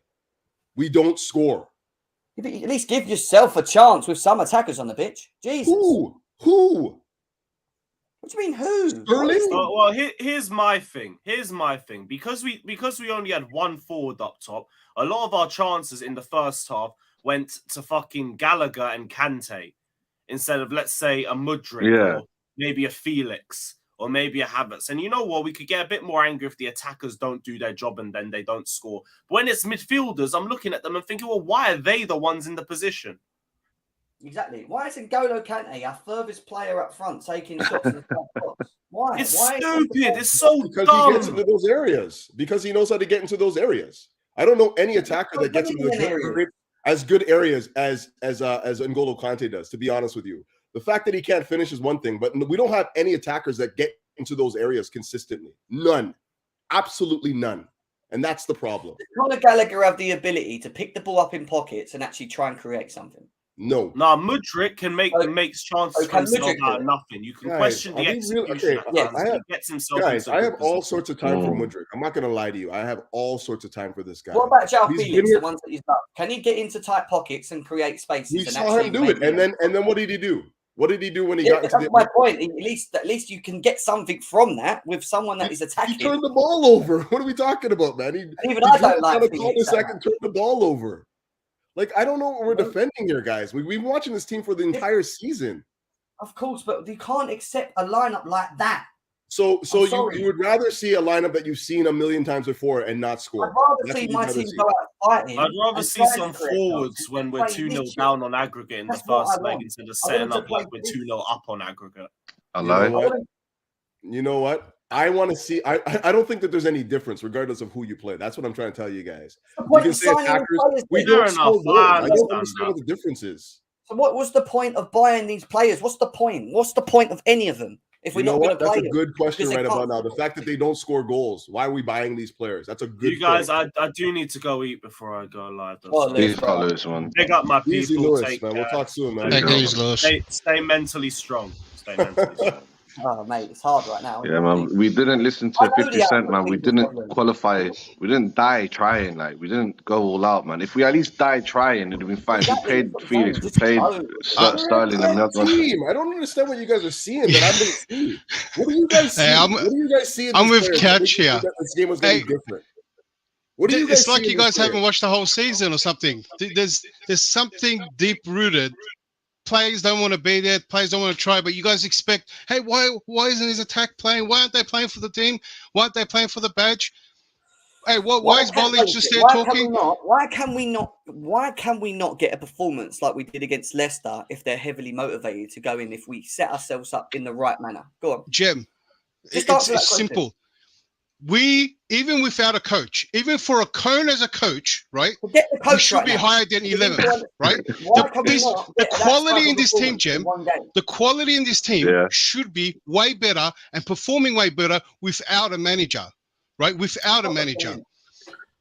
They don't. I'm saying you're asking something, right, from players that aren't there. Like that's not there. Yeah, but these are the players that people want to sign, like João Felix and that. The people that I said to you that, that's just what annoys me. Like, Jem, you can hold your flowers on that, man. I don't want João Felix for anything more than 50 mil. I can say this: I think that he has value. He can add value to this team, but the most pressing need for this team right now is goals, and he does not provide enough of it. That's been the problem for 3 years, Couch. That's so then as I've been saying, what is the point? What complement of players can you put on the pitch that are going to produce goals?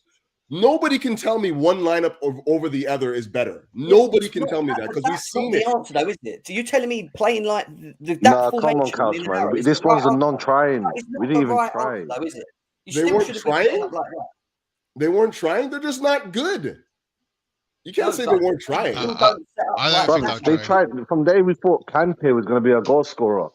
Like this is come on. We could have at least put on the triple threat. Could have at least tried to put on João Felix or Mudrick straight away. So who you put? Okay, you guys have not been watching this season, man. If you actually think that obviously Gallagher should have started, it's going to come out and turn this game over versus Real Madrid. Like you guys, I want to believe that too. I want to believe that too, but the reality is we don't have goal scorers at this club right now. This is the worst season for goals since what was it? 19. How long? I don't even know. It's just the worst you ever seen. Worst of everything. Everything you ever seen. And the most money spent too. We're complaining about attackers that we have attackers on the pitch that can't score, and we're waiting for attackers that can't score to come onto the pitch. You're talking about producing. I'm talking about the way you go out of a quarter final against Champions League Real Madrid. It's going and having a go. Yeah, we might not blimmin' score and we'd have 20 chances, but at least go and with the intentions to at least play for the club, play for the badge. And did you feel like we didn't try and go for it? Like N'Golo Kante had 2 gilt-edged chances in front of goal. Can I give you a little theory that I thought that is, and I'll actually defend what big up Coach. I will show you what's the difference between what's his name N'Golo Kante up top and those spaces, and I will defend Couch. When you have N'Golo Kante up top, I understand it's weird looking. It's not where he's supposed to be. One thing that people don't get it, when Kai Havertz is up top, when did you last time see him crossing or make the pass into the box? Well, he's not meant to, though, is he? Okay. What did he meant to do then? Well, Kai Havertz, number one, isn't a striker. He'll float around. So he doesn't stay in one position. You see, So this is where I have a problem with the people that, like, if you are not striker and we're supposed to play a floating front three, somebody's supposed to cover that spot when he leaves that spot, because otherwise for the defender, it's nothing to defend. That's why you put more attackers on the pitch. That's my word. This is not Gallagher to do it. No, that's not what it is. Conte ends up at the headers. You know how sad that is? Conte. That's wrong. That's wrong. That's where it's supposed to be Kai. That's wrong. But it's Kai. But this is what I'm saying. You have more attackers. So if Kai's floating to the right because he's linking play with Reece James, then Felix this is my problem with the floating three, because none of them I actually realize that if Kai Havertz is floating, that means somebody has to be taking that spot. I agree. Occupy the that space. Nobody is actually doing it. I agree, but it's just so you gotta look at from the perspective of as a defender. If you don't have a center forward, who you know how easy it's to actually defend if you don't have nobody. All you gotta do is file the guy to the right outside the box. That's how easy it's to defend against us, against offensive players. One thing that as much as I think that actual problem was yesterday, that you think Gallagher and stuff like that, I actually think the only sub that Gallagher should have made is probably Mount should have started instead of Gallagher. Exactly. That's the only one that I thought. That's the only one I thought would have made more sense. But exactly the reason. What's the difference? Gallagher don't make no sense. So no. Look, I don't think. The problem specifically yesterday, I'm not talking about Lampard's record, whatever. Lampard is a bum. No, there's nothing new about it. The thing is what he did actually, he made Real Madrid panic. A little bit, they panic. In the first half, what's his name? One of the greatest midfielder of all times, couldn't find the pass. Modric couldn't find the pass. He couldn't find even a little bit of time spaces, and that's what chaos brought to them. Alex, in two legs of playing Real Madrid, right? We didn't even put out any more than two attacks, other than at the end of the game of yesterday. The way we set up was so defensive that we never even gave ourselves a chance to actually throw attackers on the ball. Oh, I actually think you were wrong, because the problem wasn't in the defense. We actually played them well. I think we played well. The problem is there's nobody. For example, that's what I'm saying though. No. What I'm saying is we played such a good high press. But when we actually recovered the ball in the dangerous zone, that's what the problem is. We took the ball away from them quite good. We pressed them quite good. No one there.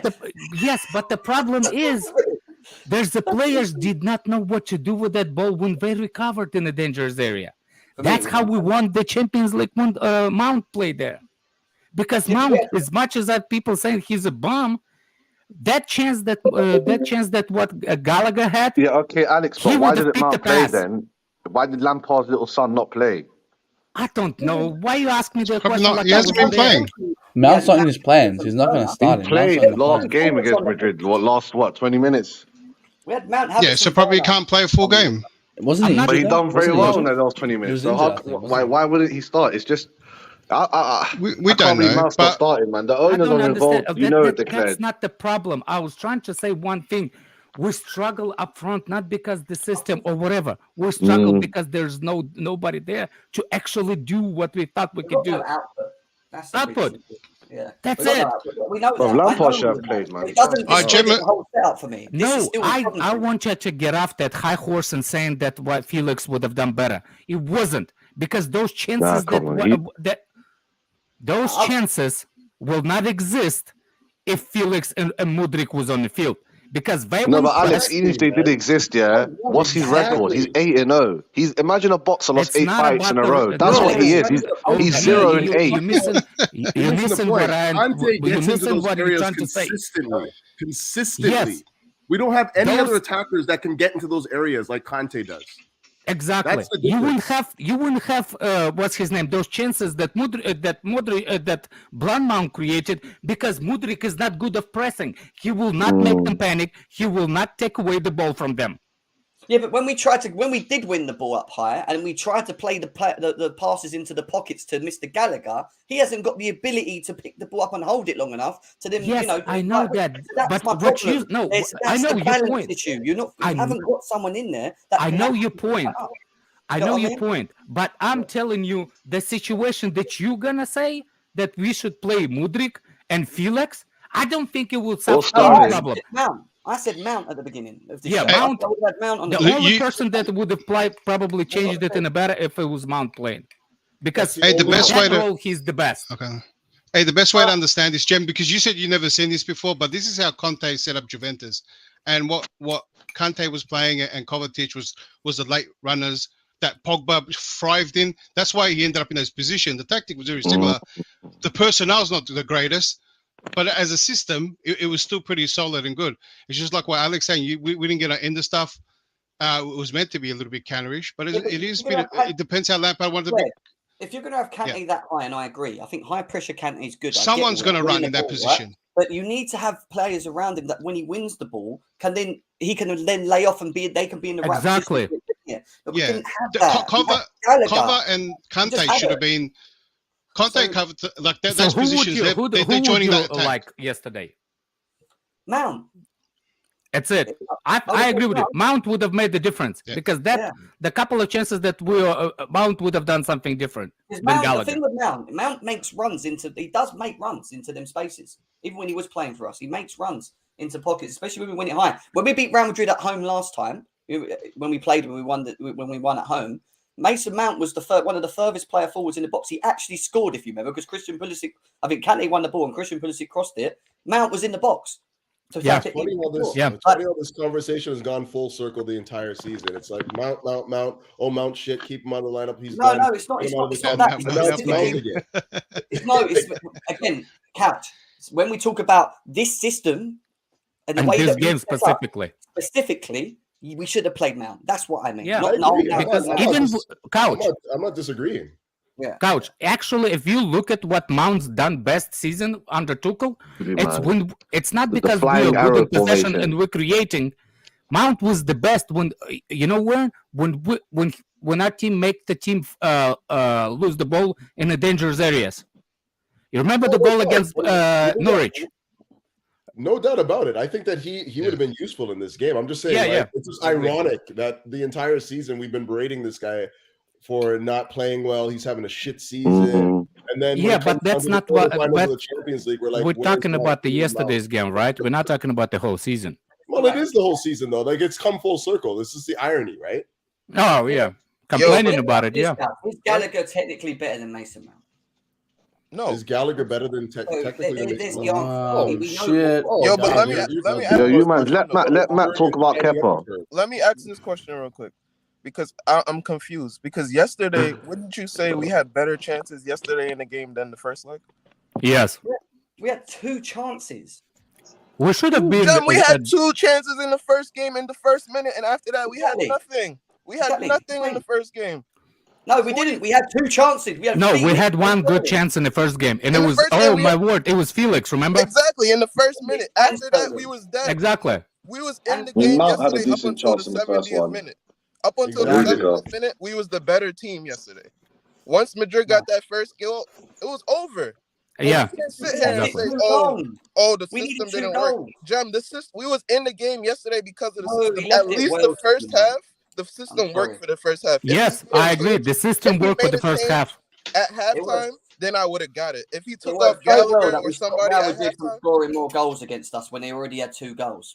That worked. That was such a good option. Bro, you have to. It's a long game. You have to play the game. If they scored in the first half, Jem, if they scored in the first 20 minutes, what do we do? What do we do? What do we do? If they scored in the first 20 minutes? We can't. AJ, you're right. One goal. You're spitting, AJ. Turn off the TV. That's what you do. Exactly. I damn near turned off the TV once they scored. Exactly. The reason why happened 30 minutes earlier. The reason why Chelsea was in the game for that long is because Real Madrid didn't score. Exactly. What would we have done if we scored in the first 10 minutes? Do what? But Chilwell would have scored the opportunity that Cucurella We got. should have scored yesterday. The first Chilwell. Chilwell was not in the game. He was Conte should have scored. Man. If Chilwell Conte should have scored. Finishes though. That's the thing, and that's why I don't expect us to finish his goal because we don't have finishers. No one in this team can fucking shoot a ball. Exactly. If it comes down to if it's any player, you got to limit damage. Yeah, well, I still think the management of how the manager sets you up is key. And if you guys are happy for us just to bend over and set up like this, then that's what you. Oh, Jem, oh my God! You making it? Hold on. You think that because of Lampard, I'm making this? Oh my word, Jem, you far away from the freaking Starbucks, mate. Jem, that I first can't believe I can't believe they're using Johnny's term. But if you think that I'm defending Lampard, I think that the strategy worked. And the reason why it worked because we won in the game. We were in the game. The minute that first goal from Real came in, it was over. But I knew the problems with playing like this because in theory it was exactly the same way as what we done when we played them away. Because all we do when we play this system is put as many defenders on the pitch to just stop the opposition scoring. But then it just still gives them the same problem up front because we can't, So like it's never a win. How much was defenders actually into the game? Like, how much was defenders in the game? 1, 2, 3, 4, 5. I put Gallagher as a defender because he's not an attacker to me. Just runs around like headless chicken. Kante breaks that play, and Kovacic was our DM yesterday. Apparently. And see, I don't. Funny? Like, we still created. That's not what I'm asking. 75 defenders, really. Despite that's having not what all I'm those asking. defenders on the pitch, we still created opportunities to get back. Exactly. We out-created opportunities of Real Madrid. And the difference is, if you play those attackers, you're not as defensively solid, and you're probably giving up more opportunities on the break. And you're probably not going to create those chances because those chances that we create yesterday, it's because of the press and we took the ball away from them. Exactly. It was never sustainable. That was my problem with it. And it happened because yesterday, eventually, because he took too long to make substitutions and we had individual moments of stupidness like we always do, they ended up getting a goal on the back of this system. So, and that was That's not what it is. It's completely out, Jim. You completely far away. Because really. What do you think of the first half? What's your thoughts of the first half, Jim? I don't think it. Listen, I thought we played well, but it was not sustainable. You guys are all happy because we were winning the ball higher up the pitch and holding What do you mean sustainable? What do you mean for the season or for this game? Let him finish.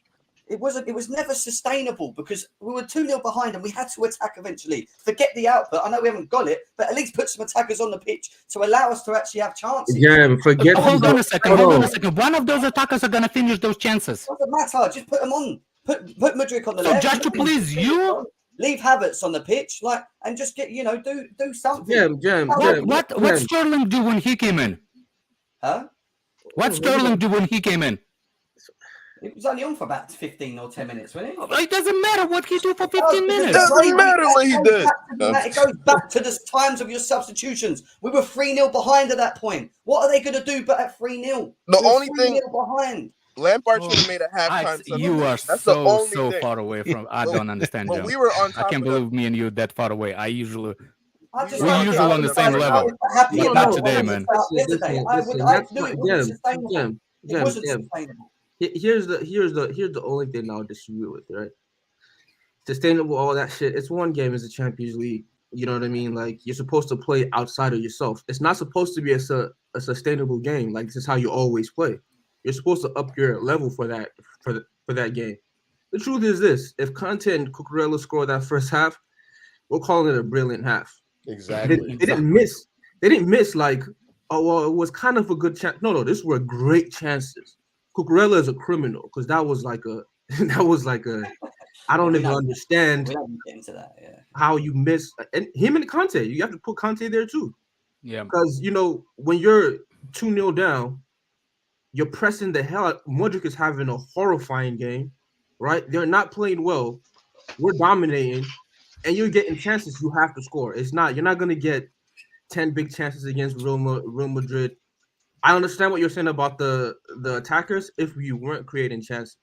If we were just pinning them back or kind of protecting our like post or whatever it is, that's not what was happening. And we already know nobody in our team is a surefire scorer anyway. Like nobody's guaranteed they're going to score. So I hear what you're saying, but to be honest, for that first half, the shit worked. Once the subs came in, it was ugly. But it was never not going to work because when we set up like this, we nullified oppositions.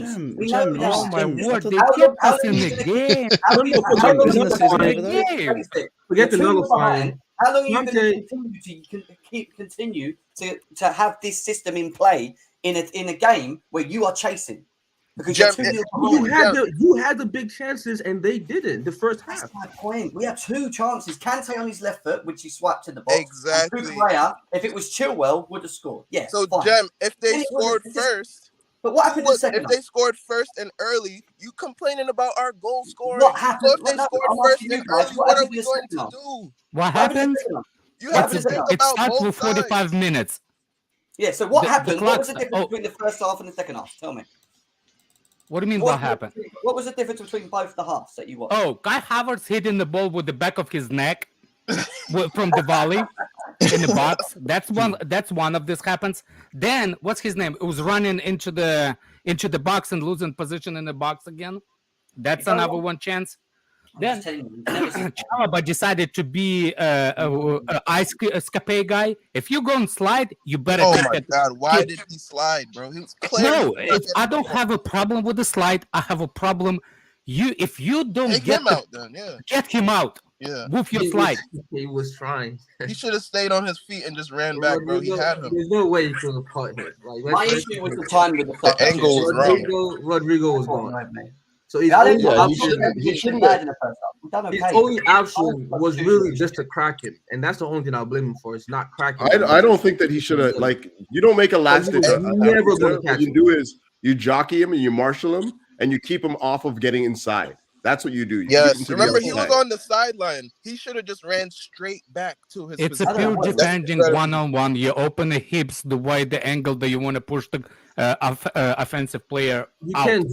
Hold on. You can't jockey when you're both sprinting towards the ball. Whoever gets there first wins. There is no. Yeah, but that's no. You gotta realize when you're not. No, I'm not gonna. No. If you're going for the ball, yes. Chalaba did not have to go for the ball. He could go for the space. He will. Oh no. Yes, I know Chalaba went for the ball. That's the wrong decision. I watched it back. If you have a screenshot of the game, please put it up or something because he had to go for that ball. No, he had to go for the ball. He decided.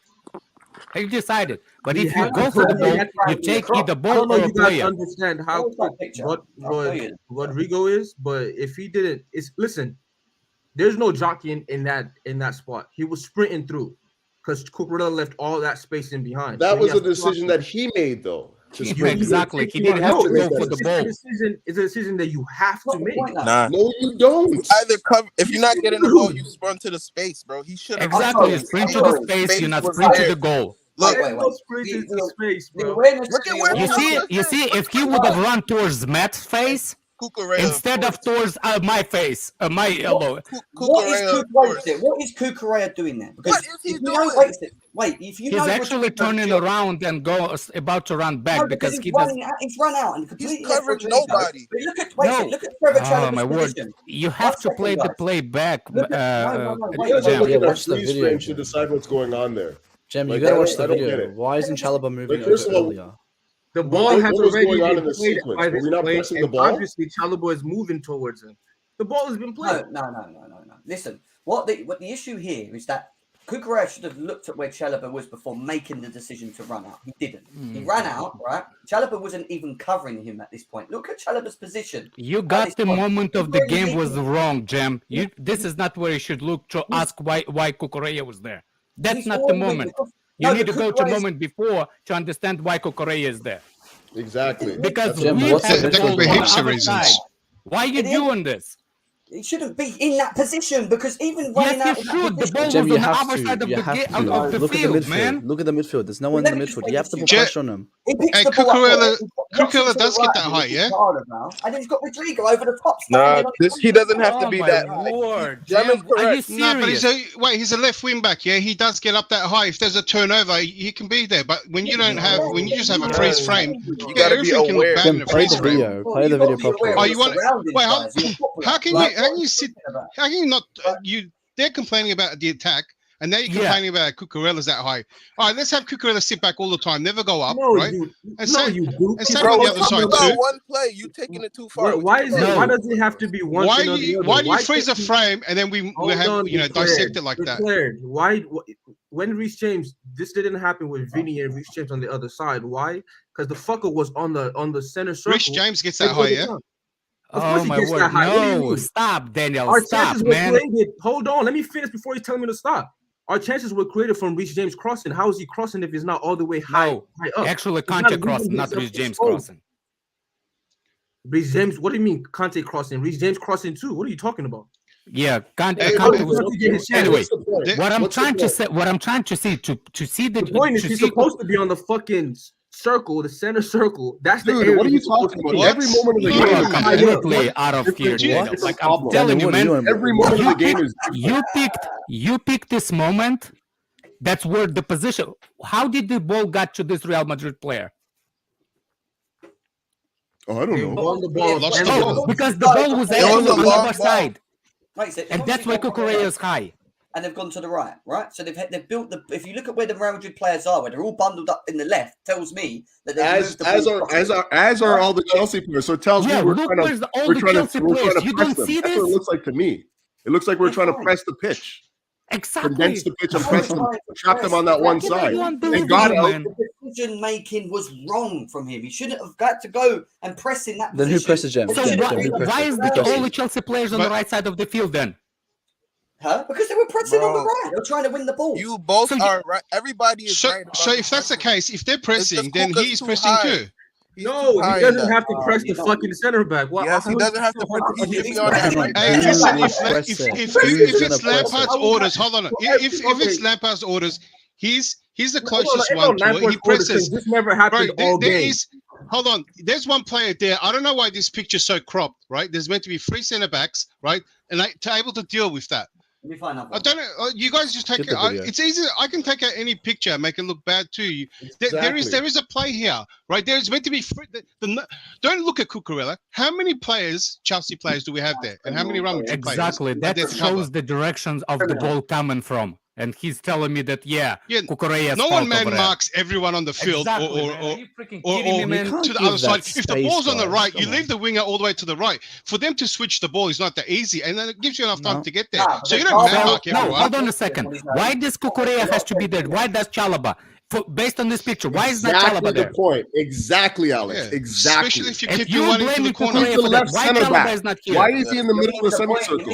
Exactly, yeah. He should be shuffling over. Bro, but what are you talking about? He's almost still in line with Cucurella. Why is Cucurella so inside? Decision to come out because Chalobah hasn't moved across yet. So it's about understanding far inside, bro, around you. That's what I'm saying to you, and where your positions are on the pitch, rather than just going out quickly because we're pressing. Well, I mean, but shouldn't that be on Chalobah, This is why I'm saying. 1 second, guys. Just 1 second.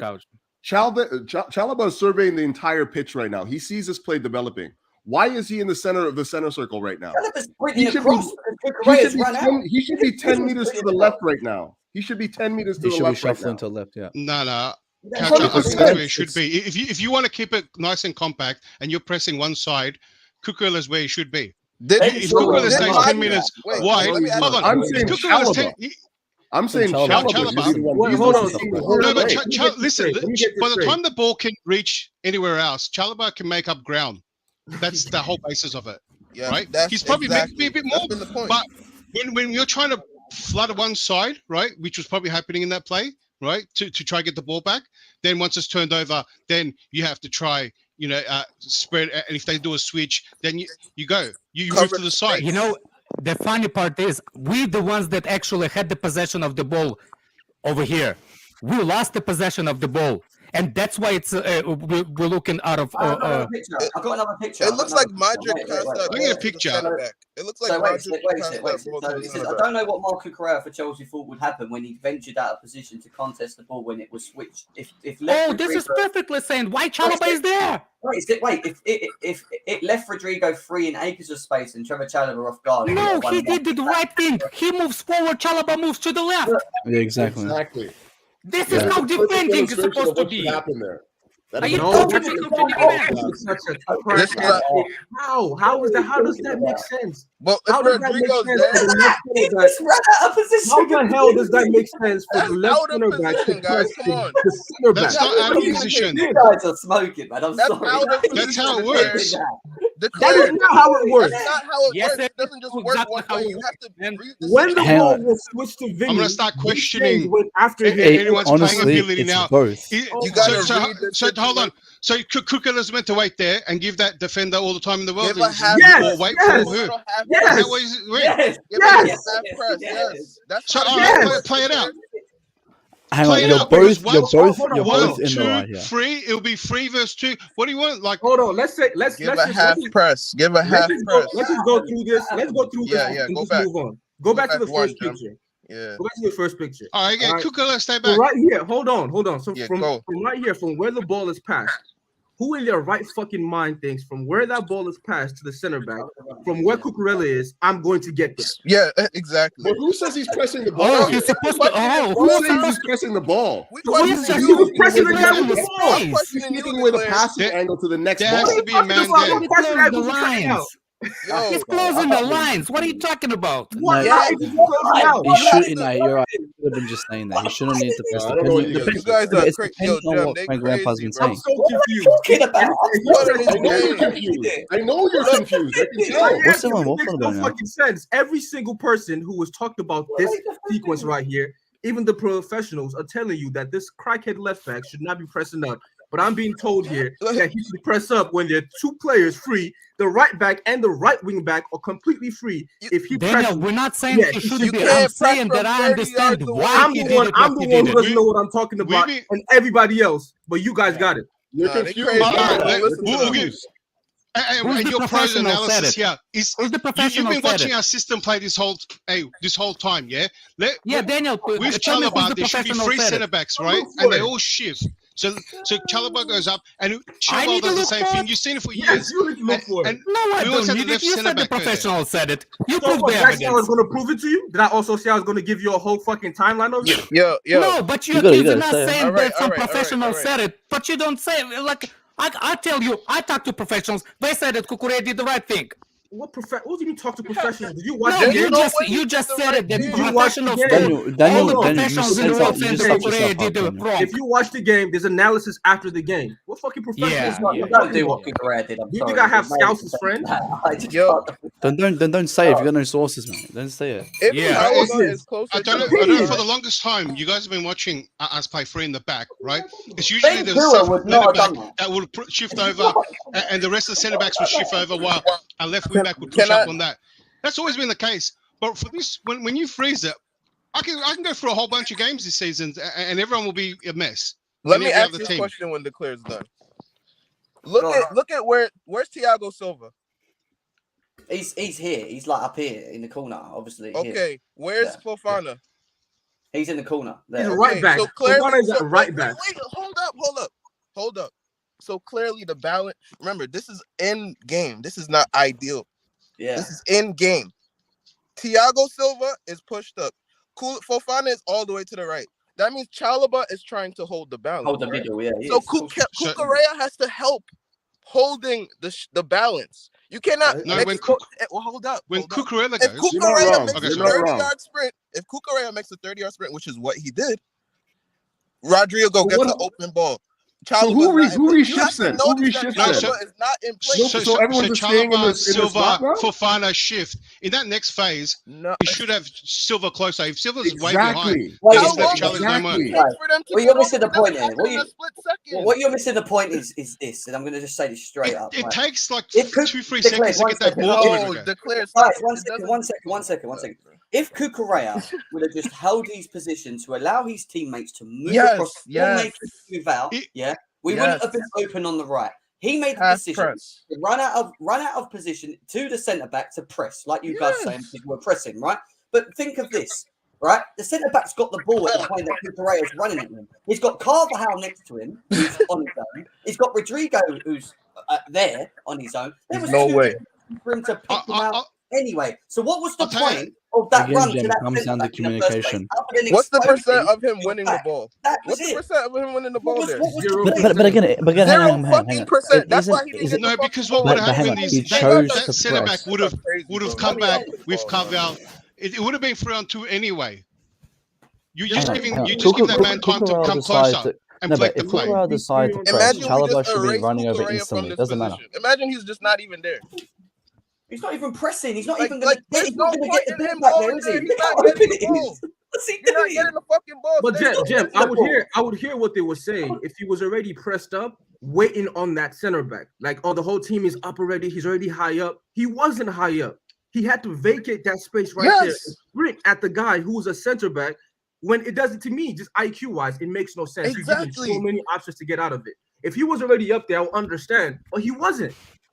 You know what this tells me? No, but doesn't look, even the know centre about back hasn't even got the there. ball yet. He Look, knows look, he's going there. look, Someone's hold on. trying to Let me The ball is pressure always there. going to travel faster than you can the move. other one. This let tells me he let doesn't let me know ask where you he's something. going. Hold on a There second. he is. Let He's me there ask when you he's got the ball something. now. There you go. That's the position. When he This got is taken out. as close as he got Yeah, to so the center back before the center back imagine was further back. This is as close as he got. Look, The let same me play let me would have happened. I don't see a problem. let me He's try on to the right. let me The try same to say thing something won't real happen. quick. We have Let me two try to say defenders now. between Chalobah the cover, Cucurella there. AJ, hold on a second. He's a Let me shit player. let Yeah, me but try you to can see What is the problem with Fana that? and Like, Silva coming back look. there. Let me rather try him to say stay back something. and They have those actually All right, so both Alex, that fall. let If you Alex- look at they both that fall for the way that is. The way the whole situation is, even Thiago Silva as a drunk, because the ball was not actually on this side of the field when he started to realize he needs to shift. So when Thiago Silva needs to shift to the left, then Cucurella should have made the press, not before. Maybe that's the mistake he made and leaving Chalobah one-on-one. He pressed too early. That could be the reason. If you press with the line. You Bro, don't press either one by way, one. bro, either way, he made a decision. He made the decision, maybe too early. leave the space. But that's the the wrong decision. He's at fault. And What I'm Chalobah should have ran. Nobody I can tried tell to me finish Chalobah the can't point, beat him to the yo. box. I'm Look, trying. You. I didn't speak when you spoke. Can I finish my point? Go ahead. My bro. point. You're making a wrong my point. point. The what? Just go, Alex. Go. When Cucurella finally made it, Chalobah supposed to move move before them. Because Chalobah sees him run. If you go to the picture left, you see Chalobah's running, or Cucurella is about to run. Chalobah sees it, but he takes longer to run. And what I was talking to you, Daniel, instead of him going this way, where air pawns, instead of going for the ball, I'll say he will go towards like your under. You see what I'm saying? Just cut the angle. Yeah, I'll just say one thing real quickly before anyone else goes, right? When we pressed yesterday, why did it work so efficiently? Content. Yeah, but Numbers. what else was Well, you it? press as a team. You press as a team. Yeah, you press as a team, and right? Conte is a presser, is a two-player presser. Right? We pressed in numbers, right? You can see clearly that we've tried to press on the right-hand side of the pitch to win the ball back quick as possible. Is that what happened, or did we lose the ball on the right?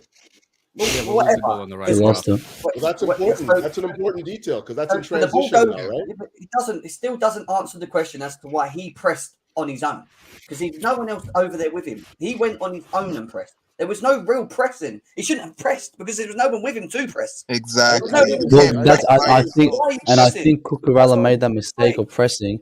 But in formal Cucurella making this mistake, Chalobah has to track back fast. I think both of you are right. In my It's thought, funny, Yeah, Cucurella Chalobah needed to go shouldn't- left and Cucurella. number one, I agree. I agree with that. Cucurella shouldn't be pressing. Number one, he should have been Pressed on staying in his his own, position. Exactly. But And but that's- but what he did is he did press. That's his fault. But as a reflect on that, Chalobah should have dropped back more quicker. He just stood there though. But So let I me think both say of them are in the wrong. They're supposed to do it at the same time. Like Chalobah's Yeah. supposed to run left, and Cucurella he's has supposed to made that press it. same mistake in the last 3 or 4 games. That's Cucurella has true. made It's that the same it's the mistake same in the last 3 or decision 4 games. throughout the whole That's game. true. Cucurella did not Koulibaly- play Koulibaly for got the hurt past because 3 of it. games in this Chilwell in got a this red system. because of it. What the are you fuck? saying? This Well, this he's is how definitely we've made been this playing. play That's the rule. They don't want Yeah, he made the everyone mistakes presses. before, but There's no not, time. he didn't play in that Someone system. else was meant to press. He did it. He Everyone's didn't meant to play in cover that for him. Yeah. If you're gonna say why did he go, then we wouldn't press throughout every other play. Pressing is the same concept, whether of the system or not, bro. What you saying? Awareness and realise, actually, let me wait and let my players get across, and then we press again together. But he Yes. didn't. He went on his own. He went on his own. Couch, you say he's in transition. That's even more reason why you change up your decision making. It's No, transition. when you're in transition, you try to fill the gaps. That's what it is. You're trying to slow down the transition. No, you first And that's stop why the I'm saying that danger, he's man. okay.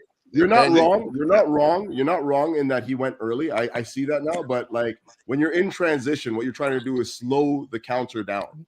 So yeah, instead of go directly couch, I think if he would have gone a little bit left more. Yeah, maybe. You see what I'm saying? Maybe the left, maybe the angle of the press was wrong. That will be to cut off the passing. To cut off the pass line. We got a solution now, guys. We all got a solution. Have we all come to a solution? I think we've all come together. I think we're there. I think we're almost there. Okay. All right. But we still need. Dom, are you going to change? Are you going to change the view or what? What are you saying? Quickly. What are we saying? Sorry, I missed the first part. I'm in the office today, man. I ain't going through it again. I can't. Yeah. But Jem, why were you complaining? I actually think that you by giving example of why did the press, Jem. I think by how you said it that we praised. How come the press worked yesterday better than any times? You how you say it? You answer your own question. Why those offensive players are not on the field today? Well, you're saying just because we pressed better with the team we had. Yes. Well, yeah, that's Felix fine. was not. Felix is not a good. Is not a good presser. And what's his name? I agree. You see what I'm saying? And Mudryk. So that's you kind of answer your own question. Why, Alex? It's not because of the system. You see what I'm saying? It's not because it's a personnel. That's a really good point because if you look at Arsenal, they press from the front with Saka. I don't want to look at Arsenal, man. Don't even give me examples. Jesus. No. What I'm saying is it's as simple as the players that we've got up top just don't press. They don't press enough. Yeah. It's true. It's true. So yeah, I'm using them as an example because they do it quite well. No technical ability. No, plus Kante. Kante is mad the way. I'm telling you, players afraid when Kante's running at him. Yeah, I agree. Kante's great. It's what he does best. I agree. But at the same time, what we did, which was so successful the first time around when we beat him, is we had attackers on the pitch that when he did win, we could fill the spaces quickly and be effective. But if you had those players, here's the percentage. It's like if you have those players that supposedly finish better, where were they in the other games? Because they didn't finish then either. I ain't defending any. I actually have more questions for Felix. I don't even want him at Chelsea anymore.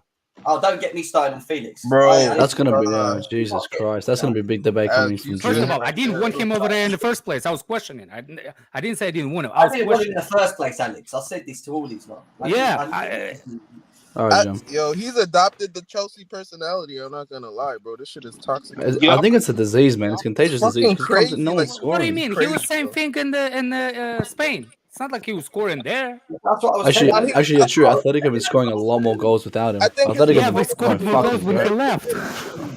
I wasn't expecting a lot of goals from him. Like everyone, I think we're expecting a lot of goals from non-strikers. Declared I was expecting at least 2 or 3 goals at least. Like something. No, he's decent. He's decent the way he turns, the way he runs, but same problem. Hits that box and all of a sudden brain dead. Yep. He's great at the crossbar challenge. He never scored against Real Madrid too. That shit is crazy. Like he's played them so many times at this point. But that's Simeone's fault, you know. Yeah. I remember people saying it like Simeone plays so negative that when he comes, he's gonna be so positive. Such a defensive coach. Negative. Fuck you know what? Yo, why? Look at our coach, man. Fucking Kante brings the press, but why can't we ever have Kante like on a different tactic? You know. Why can't he? Hey, wherever you put that kid still plays. What you cannot say about the rest of the players. Oh, he's not in a perfect situation. Oh, he's out of position. Yeah. How can out of position diminish him as a player? It still affects the team like immensely. You need a center mid to kind of press high and win the ball high and kind of attack and all that. You kind of have to play Kante because the reality is this: is as bad as Kante is in the box or in his final passing and all that, the rest of these guys aren't better. Like Kovacic ain't better than him. Gallagher ain't better than him. Like, so it's like, what are you gonna do? Like, you're gonna have to have Kante in the box. I promise you, if Mudryk and Felix was on the field yesterday, and Sterling or 3 of those, we would look worse. Yeah, we definitely would. We would have copped them a lot more. The defense way we wouldn't even create chances, bro. We wouldn't even create chances. Should have introduced them a bit earlier is my point. I'm not saying what we did yesterday was bad because I still thought it looked bad on paper. I think if he would have not Felix but at least what's his name, Mudryk, for one specific reason, the threat of the counter on the left side, that guy on the yellow card, it would be a different story for him to be defending against Mudryk for all that long without getting his second yellow. What's his name? Yeah. So Alex, let me ask you a question. I always thought that was the plan anyway. Declared, I've got. Well, it should be the plan for if someone's on yellow, you got to get him on the road. Hold on, guys. Alex, I've got a question for you because you're criticizing the attackers that we've got, and you feel that if we started them yesterday, it would have been worse than what we was, right? So what's your plan then for the summer? What do you do with these attackers? Because they're not going anywhere. So what would trip you do to with them? Florida, spending time with Maki? Am I a scout? Why people ask those kind of questions? The biggest thing we can do to change this condition of this club right now is sign a striker. Everyone else will fall into their natural bracket. And the DM. Finish goals. Just finish opportunity. Alex, what do you have strikers, Couch? Why would I do? I don't know. Like 5. Why are you hating on me, Don? Let me talk, man. What's wrong? No, Couch. I love your answer, but I'm asking Alex. I want to hear what he's got to say because he said that if we started the attackers yesterday, then we would have been a lot worse. Couch, you can go. No, I agree with him as well. But what I'm saying is, what's the solution? I actually like that all of a sudden I turned my opinion about speaking of devil, Tony. 100%. 100%. A strike. And Don, there's the answer, Don. You get a strike. I don't think Osimhen is the. I'm not asking him because I'm not. By the way, Alex, I'm not asking you because I disagree with you. I'm asking you because I just want to know what your solution would be. Couch, sorry, bro. Sorry, carry on, bro. No. Maybe it's PTSD because recently Carlito asked me like, "Oh, I don't want you to speak shit about team if you don't have a solutions. You just bring the thing." Like, I'm not a scout. I don't have that ability of looking at the players and stuff. I don't have much time to watch the games outside of the Premier League. So for me, Tony is the best that I've seen, and I didn't want him in the first because I thought that he's not mobile enough. He's not, but he kind of turned my head around. Same. I watched him a little bit more, and all of a sudden I'm like, you know what? Maybe the kid can do it. Yeah, he's a very good player. He reminds me a lot of Kane. He's not as polished as Kane, but he's very, very similar how he plays. Harry Kane. Couch, sorry. Chelsea style. When you look at Drogba and Costa, that sort of type of physical presence. But we don't play the Chelsea style of football. What are you talking about? We don't have any. We need to speak about Giroud. What's our style right now? We need to speak about Giroud too. Jim, what style is your manager playing? Sorry? What style is your manager playing? You wanted him. What? Is he your man? Didn't Lampard make Kepa captain? Yeah. Did I get that wrong? Still don't agree with him. Didn't Lampard make Kepa captain? Still didn't get.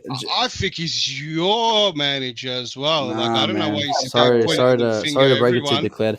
But I'm just saying I don't think there's any tactics under this guy, so I'm just trying to figure out what tactics there are. Listen, I want to know but, what Bowley's pre-match when I talk came was out, like. That's it. Jim, I thought the season was done. About. Yeah, but it is, Matt. So what is your point, bro? I don't get. So why are you complaining for 2 hours about this stuff when you were dealing with the manager? Because I can still criticize things from what I see it. Okay, is that all right? Am I right to do that? You have to get permission. But next time I want to speak about this now Enrique thing as well. Coming out that now I think Nagelsmann's here. So maybe Nagelsmann. What style is he gonna play then, Jim? Who? Nagelsmann. Because he's probably gonna be the manager now. 4-2-3-1. I think that was his favorite formation. Watch his tactical. Isn't it 4-2-3-1? He likes the 4-2-3-1, doesn't he? That's his favorite. Yeah. What he does with us, because he does. He also does play the three at the back, and he has done. He has a bit more versatility to him than Enrique does, because Enrique will just play a solid 4. Yeah, Enrique is just one solid, no plan B. That's fact. But I think at least Enrique, I think he had that demanding plan, and that's why I think I really wanted him. And now Bowie didn't want him because he was too demanding. And that for me, so now you have a reason to complain for the next time we're not successful in a game. Yeah, that's scaring me because No. Here's another fact: if Enrique was there and he did something wrong, the other half of the Chelsea fans that wanted Nagelsmann over Enrique, they can complain. Exactly. So, that's exactly how it's polarizing of the fan base. Exactly. Our family is looking at polarizing fan base. It's going to be a terrible 6 months. We're going to get a manager. Not all of your family members like you. It's like that's how polarized the world is. If you think look, it's funny actually. If you work at the job and you have list 15, 20 people working with you, I can prove you there's arguments, there's drama. Try to do it when you have like 40 people in the same space. They argue. Nobody's going to be happy. You're not happy now that, what's his name? Enrique Iglesias is not the Chelsea. I'm not going to be happy if Nagelsmann is not. Pochettino is a criminal. I'm sorry. I can't believe he's even in the fucking talks. Oh my goodness. I can't. Mate, they just want him with that because ban, I don't mind any of these managers that are being linked, but I just artistic. What did I say, Josh? Josh, you're fucking big rider these days, man. As much as it's going to be Nagelsmann, I'm glad that Poch ain't being dismissed in it. That's it. It's going to be Nagelsmann. I'm okay with Poch, actually. I'm not that upset about I just want Poch. someone in to start. Thank you, Alex. It's going to be a great. It's going to be a long 6 months because I'm not everyone's going doing to it to expect please y'all. everything to change. No. It's not about pleasing me. It's just that when I mention it around these guys, it's I'm not upset about Poch. Look, I'm not.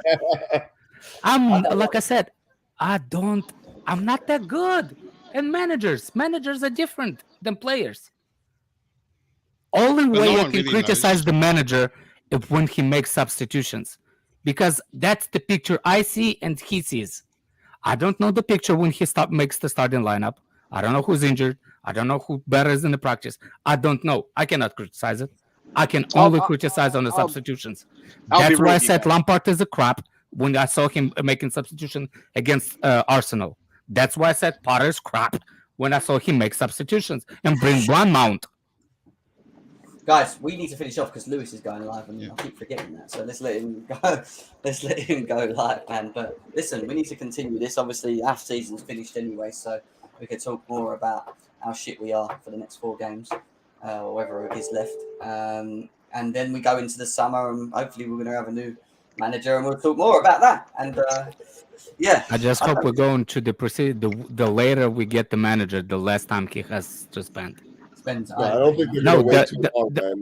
We need to. No. The people forget that we have over 40 players coming back from loans. Yeah, but I don't think that's going to be down to the manager. That's why you got to get a manager in, offloading these players, man. At the club anymore. Like, we're talking about players that don't even want to be at the club anymore. That are going to be. Yeah, but they can't afford to that get could them out. change, though.